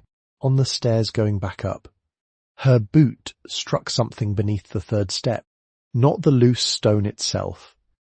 Something wedged behind it. She set the lantern down, knelt carefully, and felt under the overhang wood. A small box caught between the back of the step and a stone support. It resisted, then slid forward with a gritty scrape. Oak, darkened nearly black. No larger than a Bible with 2 brass hinges and a simple hook latch gone green around the edges. Inside was a brass key and a photograph. The key lay first, wrapped in a strip of oiled cloth. Its bow was shaped like the workshop symbol, a leaf held inside an arch, pierced cleanly so light passed through the shape. The shaft was long, the bit cut in 3 deliberate steps. It did not belong to any padlock she had seen in the building. Not the county gate, not the ledger cabinet, not the interior doors. It had been made for something specific. The photograph beneath it was a tintype in a paper sleeve, dark at the corners but clear at the centre. Maya carried both upstairs before looking closely. Cellar air and trembling hands were no condition for old images. In the office, beside the window with the wavering pane, she set the photograph on the clean shelf and tilted it until the face emerged. A young woman stood in front of the atelier in summer light, the sign above the door bright and whole behind her. She wore a long work skirt, sleeves rolled to the elbow, and an apron darkened by clay at the waist. In her right hand she held a modelling tool, the pearwood-handled spatula now lying wrapped in the workroom. Her hair was pinned loosely, wisps escaping at the temples. Her mouth was unsmiling, not severe, only unwilling to perform cheer for the camera. The face stopped Maya's breath. Not identical time and ancestry do not make carbon copies, but the cheekbones, the set of the eyes, the slight asymmetry at the mouth, the guarded way of facing the lens as though the world had asked for proof and she was considering whether to provide it. Maya had seen that expression in bathroom mirrors during the worst weeks after the university inquiry. She had disliked it then. In the photograph, it looked like endurance. On the back, in faded ink, was written, Elena Santoro, daughter of Matteo Santoro, age 25, summer of 1903, Elena. Maya read the name 3 times. Her own middle name had come from Isabel, who had said once that it belonged to someone older in the family, though she had never said who. Perhaps Isabel had not known. Perhaps she had known and chosen silence because memory carried obligations she could not afford. The photograph did not accuse her. It only stood where it had been left, holding a tool before the same doorway, the building's young face behind a young woman's unsoftened gaze. Maya placed the tintype beside Lucia's letter. The brass key she set on the mantel above the stove, where she could see it from the floor at night. It caught light in its leaf-shaped bow and cast a small arch on the wall when the flame burned strong. For days afterward, Caleb asked what it opened. Arthur asked once with his eyes and not his mouth. Doris, when she delivered soup, glanced at it and nodded as if keys were entitled to privacy. Maya did not know what it opened.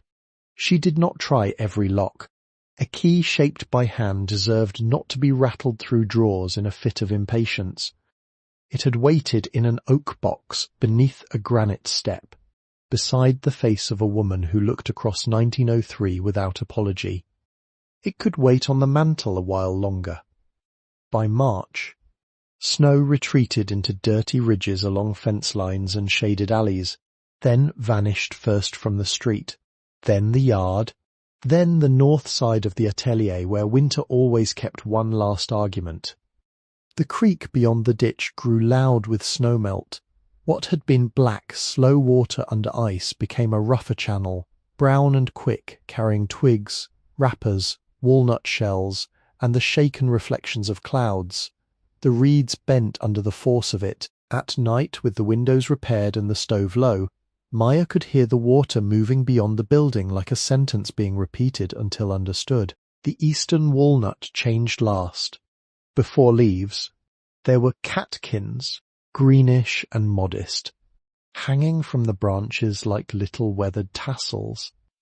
Buds swelled along twigs, the horseshoe, half held by bark, stained orange after rain. The cotton strip Maya had tied beneath it had faded and frayed at one end, but remained. Inside the atelier no longer felt rescued. That would have been too large a word and too final. It felt engaged in its own returning. The roof patch held through spring rains. The chimney drew. The floor no longer shed grey dust with every step. The windows admitted light, not weather. The plaster patches cured from pale dampness to a settled matte white. slightly different from the surrounding wall but already less self-conscious. People began to knock before entering because there was now a door worth respecting. On warm afternoons, Maya opened the rear window and let air move through the workroom. Red dust still lay high on shelves she had not reached, and whole sections remained untouched. The ledger cabinet's lower drawers, the kiln interior, the mould racks beyond the safe aisle, the granite slab below. She had learned to let unfinished things remain visible without treating them as personal failure. The craft itself waited. That spring, she decided not to begin it in earnest. The decision cost her more than she expected. The tools were there. Lucia's ratios were there. The old clay samples, the moulds, the kiln, the guardian, the sign outside bearing the name. Caleb had begun coming after school once a week to ask questions that moved closer to wanting a lesson. Doris had already mentioned candles twice, and tiles once. Arthur had found a supplier in Ohio willing to sell fire clay in small quantities. The temptation was strong to mix clay, make a leaf, light the kiln, and prove that the hidden inheritance had not come to rest in incompetent hands. But the kiln had not yet been inspected. The chimney for the stove was not the kiln stack. The roof over the workroom needed more than temporary repair before moisture could be trusted away from drying clay. The blueprints needed sleeves. The county needed its inspection. Maya's hands needed more practice on samples before touching any surviving mould with ambition. So she chose restraint. She took one coin from the Guardian, not one of the old rare coins, not a silver certificate, not anything Lucia might have counted with ceremonial exactness. A common $50 from a later roll, worn but spendable. She logged it in the notebook, one coin removed for material sample, March 28th. Then she walked to Arthur's and ordered a modest amount of fire clay, ball clay, and grog. Enough for test tiles no larger than her palm. "You starting?" Arthur said. "Not yet." He approved of that. She made samples on the cleaned corner of the modelling table, small squares, one leaf edge, one bead border pressed from a damaged mould after dusting it and testing release on a corner. She did not fire them. She wrapped them in cloth and learned how slowly they dried. She weighed one wet, then dry, recording shrinkage. She broke one deliberately to examine the body. She wedged clay until her shoulders remembered Celia's basement without needing grief to summon it. Spring moved in gradual, exact increments. Doris pinned a blank index card to her cafe corkboard that read, in her own hand, "Future handmade candles accepted here." Caleb swept the workroom without being asked, then pretended not to wait for praise. Reverend Boyd continued to pause at the gate, though his prayer sometimes changed when rain was coming. Mr. Novak sat once in the yard beneath the walnut and let the sun reach his knees. Mrs. Braddock sent a notice that the stay would continue pending preservation review if progress remained documented. Maya filed it in the ledger cabinet, top drawer beside the letter but not touching it. By April, the first green leaves opened.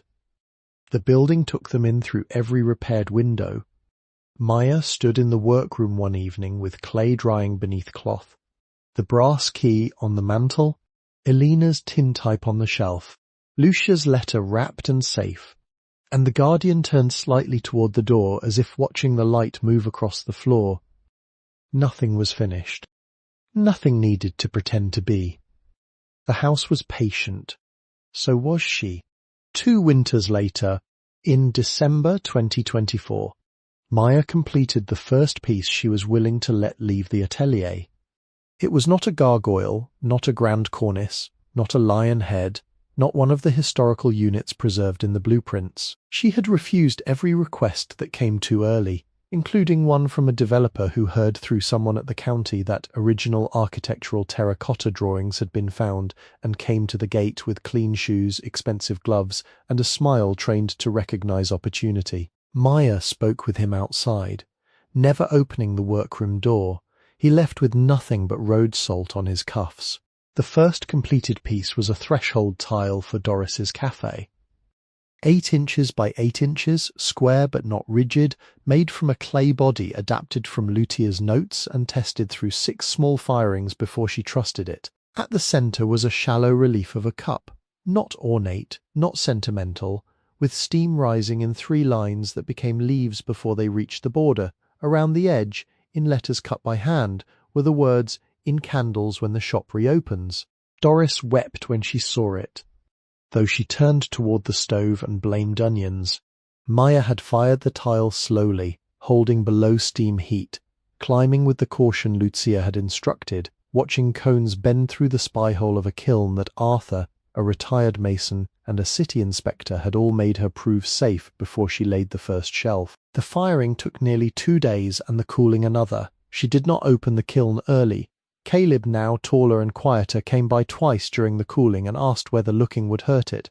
Looking? No, Maya said. Opening? Yes. So they did not open. When the tile came out sound, its surface held a deep red body under a matte wash that broke darker in the carved lines.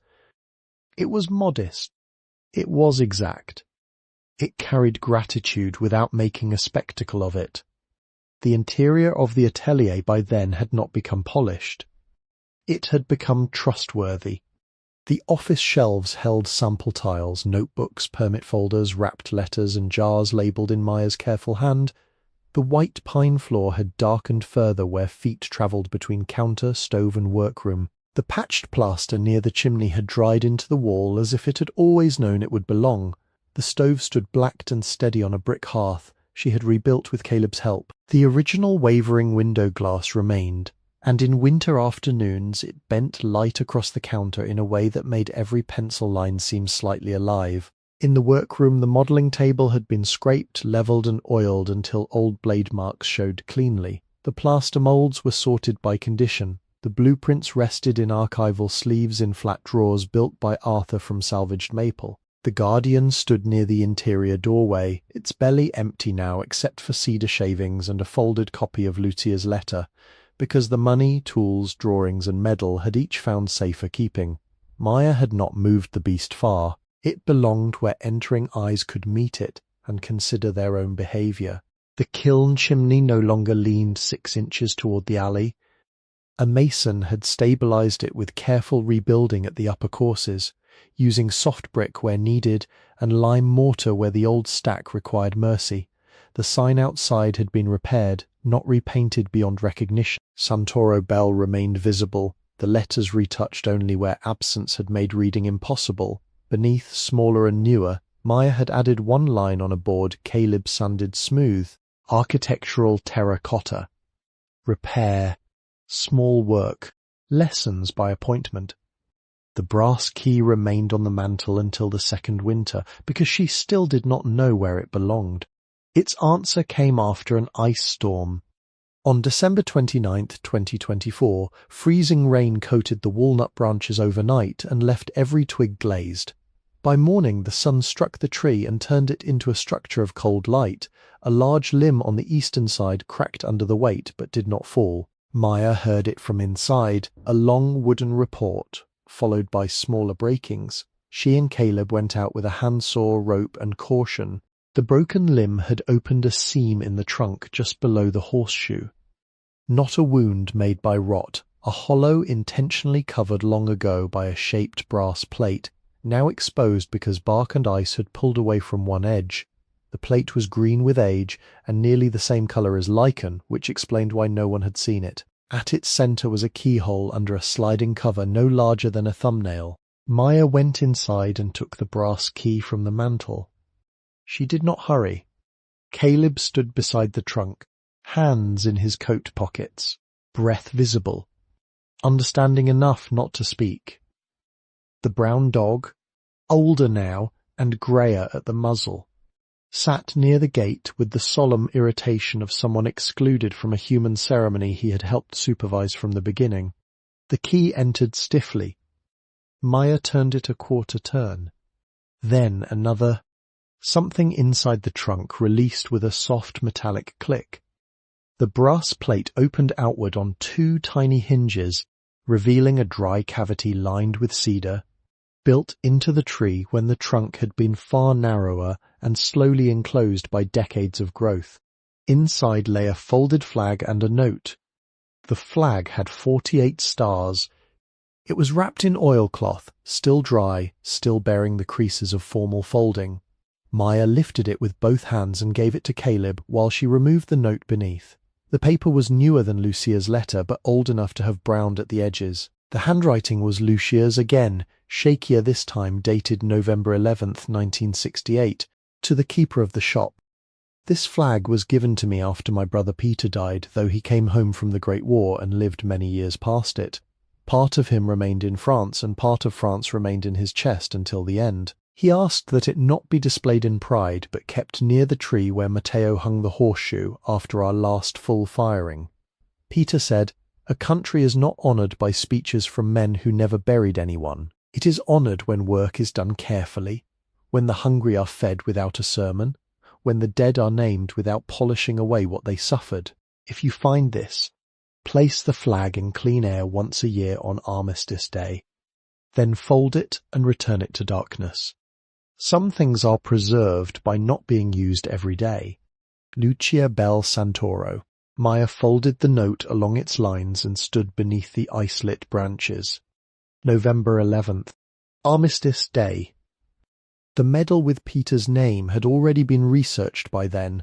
Reverend Boyd knew a retired history teacher who knew an archivist, and the archivist, after several letters, had found a service record for Peter Bell of Chicago, attached to the 33rd Division during the First World War. The bronze medal was not a federal decoration, but a locally struck service medal given by a neighborhood association in 1919, the inscription added later by family. It was no less worthy for that. Perhaps more, official recognition had its place. So did neighborhood hands engraving what the government had not known how to say.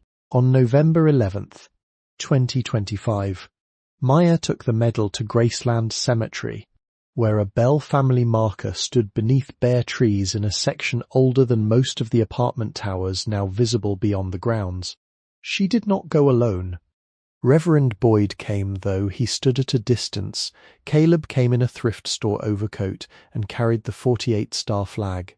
Doris sent a thermos of coffee and wrapped rolls. Arthur drove because the morning was cold and because he said old hardware men should not trust young people to transport history without supervision. Mrs. Braddock met them at the cemetery gate wearing her lavender cardigan under a dark coat, the amber beads of her glasses chain visible at her collar.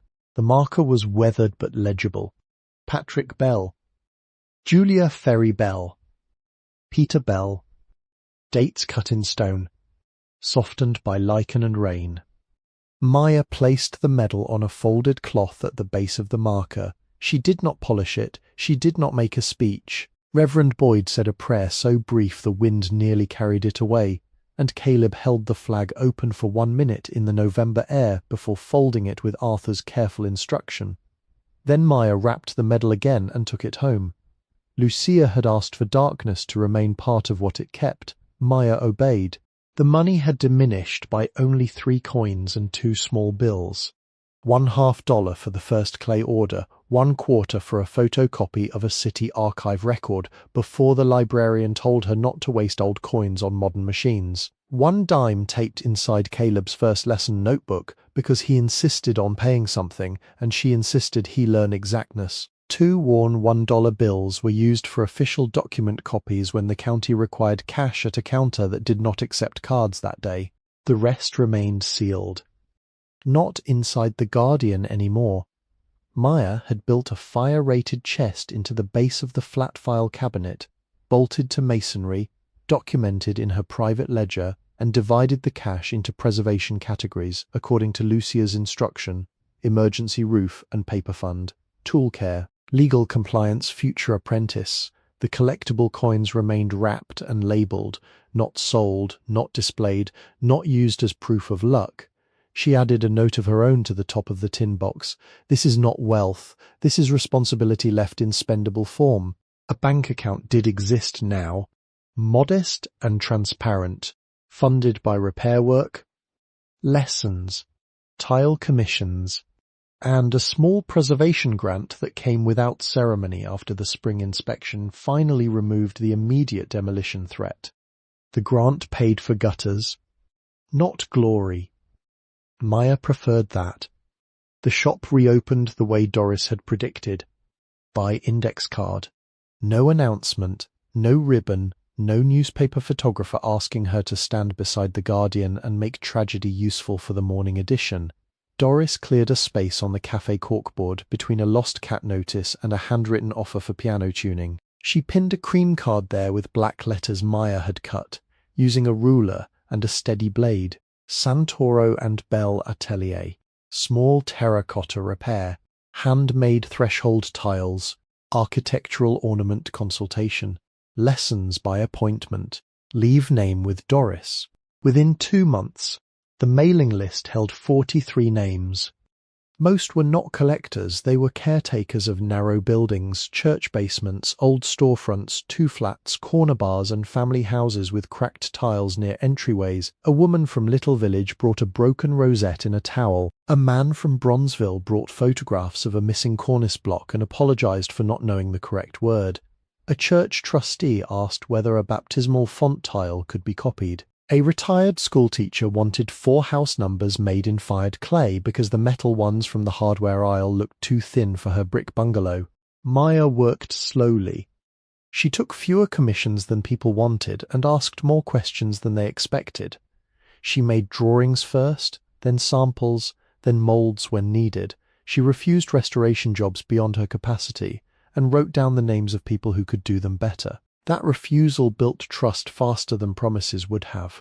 Caleb became the first regular student.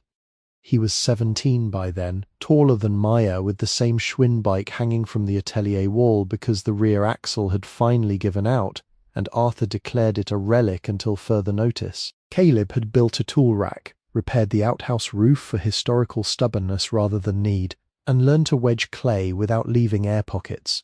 His first leaf looked like a spoon with veins. Maya did not tell him Celia's old line immediately. She let him make 3 more. On the 4th, he lifted the edge so light could pass beneath it. A leaf is a roof for something smaller, she said. He considered that. Your aunt, yes. He nodded and kept working. In April, he disappeared for 2 Saturdays without explanation and returned carrying a hand-carved wooden sign wrapped in a moving blanket. His mother drove him, sitting in the car with both hands on the wheel, trying to look as though she had not helped sand the edges. Arthur followed in his truck because the sign was too long for the car trunk. Doris came from the cafe with a dish towel over one shoulder. Reverend Boyd arrived at the gate at the wrong hour and admitted nothing.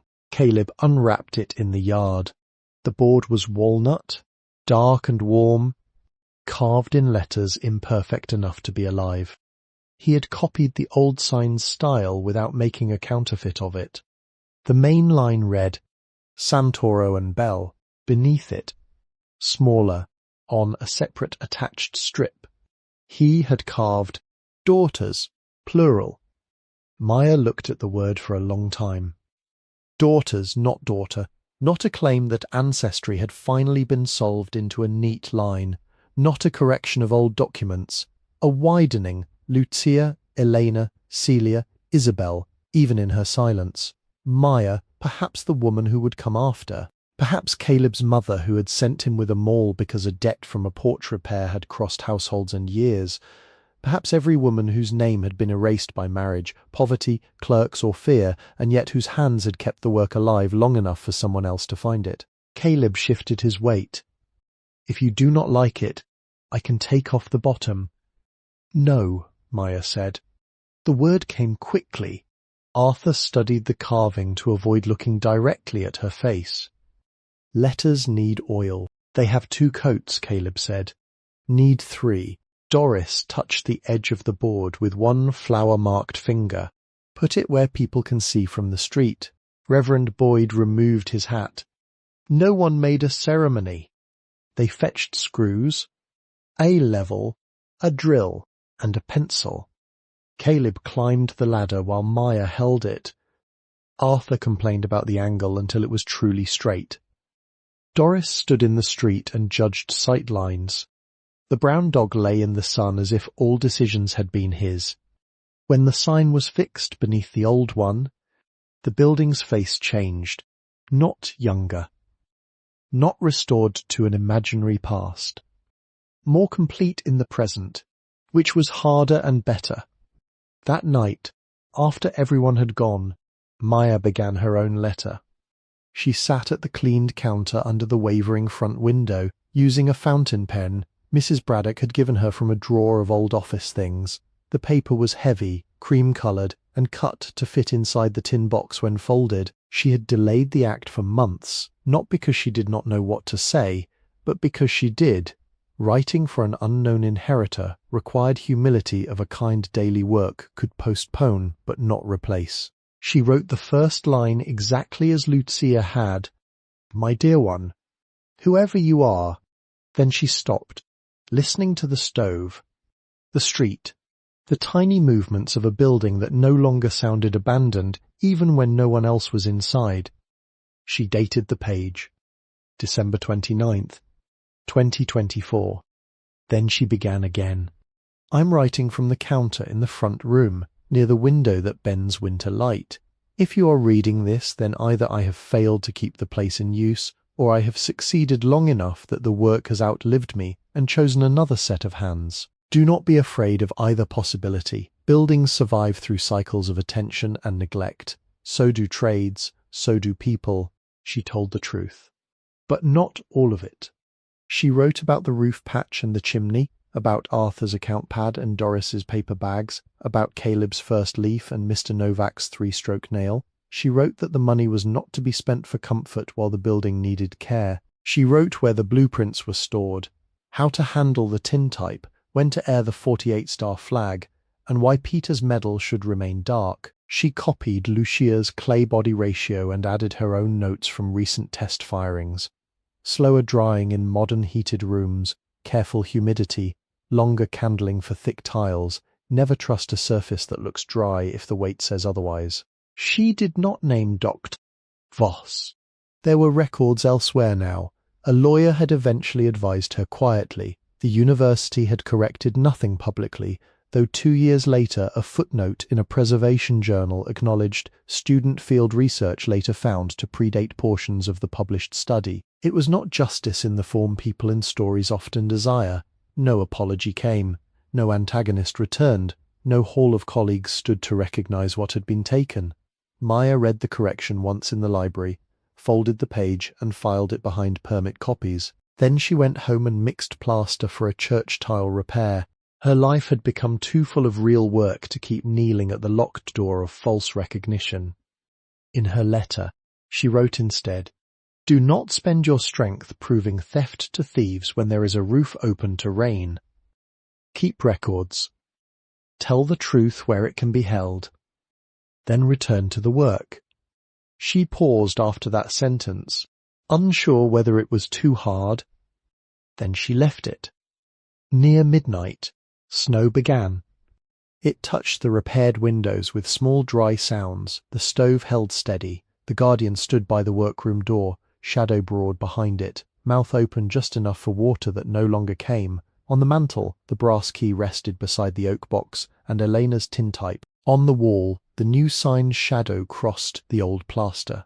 Maya folded the first pages of her letter, not finished, not sealed, and placed them in the tin box beside Lucia's copy.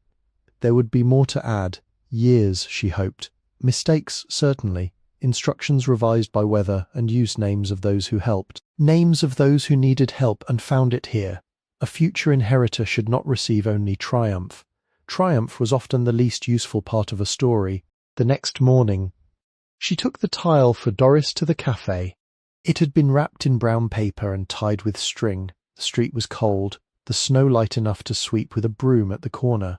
The hardware store windows glowed. Arthur was inside, counting screws into drawers. Reverend Boyd passed from the east, tipped his hat, and gave the old 4 words. Caleb, late for school, shouted that he would come by after 3 if his mother did not make him shovel the neighbour's walk first. The brown dog trotted beside Maya as far as the cafe, then sat outside because Doris had standards and he had once stolen ham. The corkboard list had grown crowded. Names, phone numbers, notes written in different hands, repair rosette, house number, lesson, broken church tile, candle order, ask about Gargoyle. At the bottom, someone had pinned a child's drawing of the Atelier, red walls, big chimney, odd beast at the door, 2 walnut trees with green crowns too large for the season.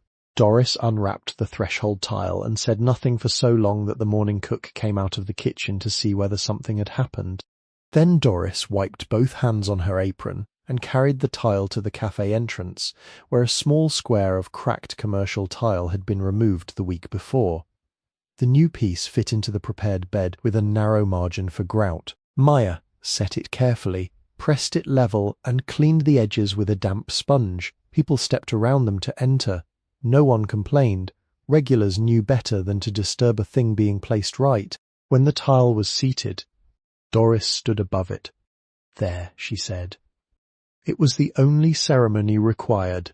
Back at the Atelier, Maya opened the workroom door to the cold afternoon and let the winter light enter.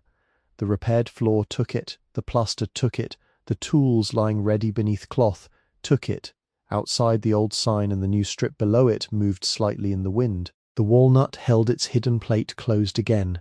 The flag folded in darkness until the next appointed day. The guardian watched the entrance with the same patient mouth. Maya went to the counter and added one line to her letter. The atelier was not empty. It had been waiting. Then she set down the pen and listened. The building no longer waited in abandonment.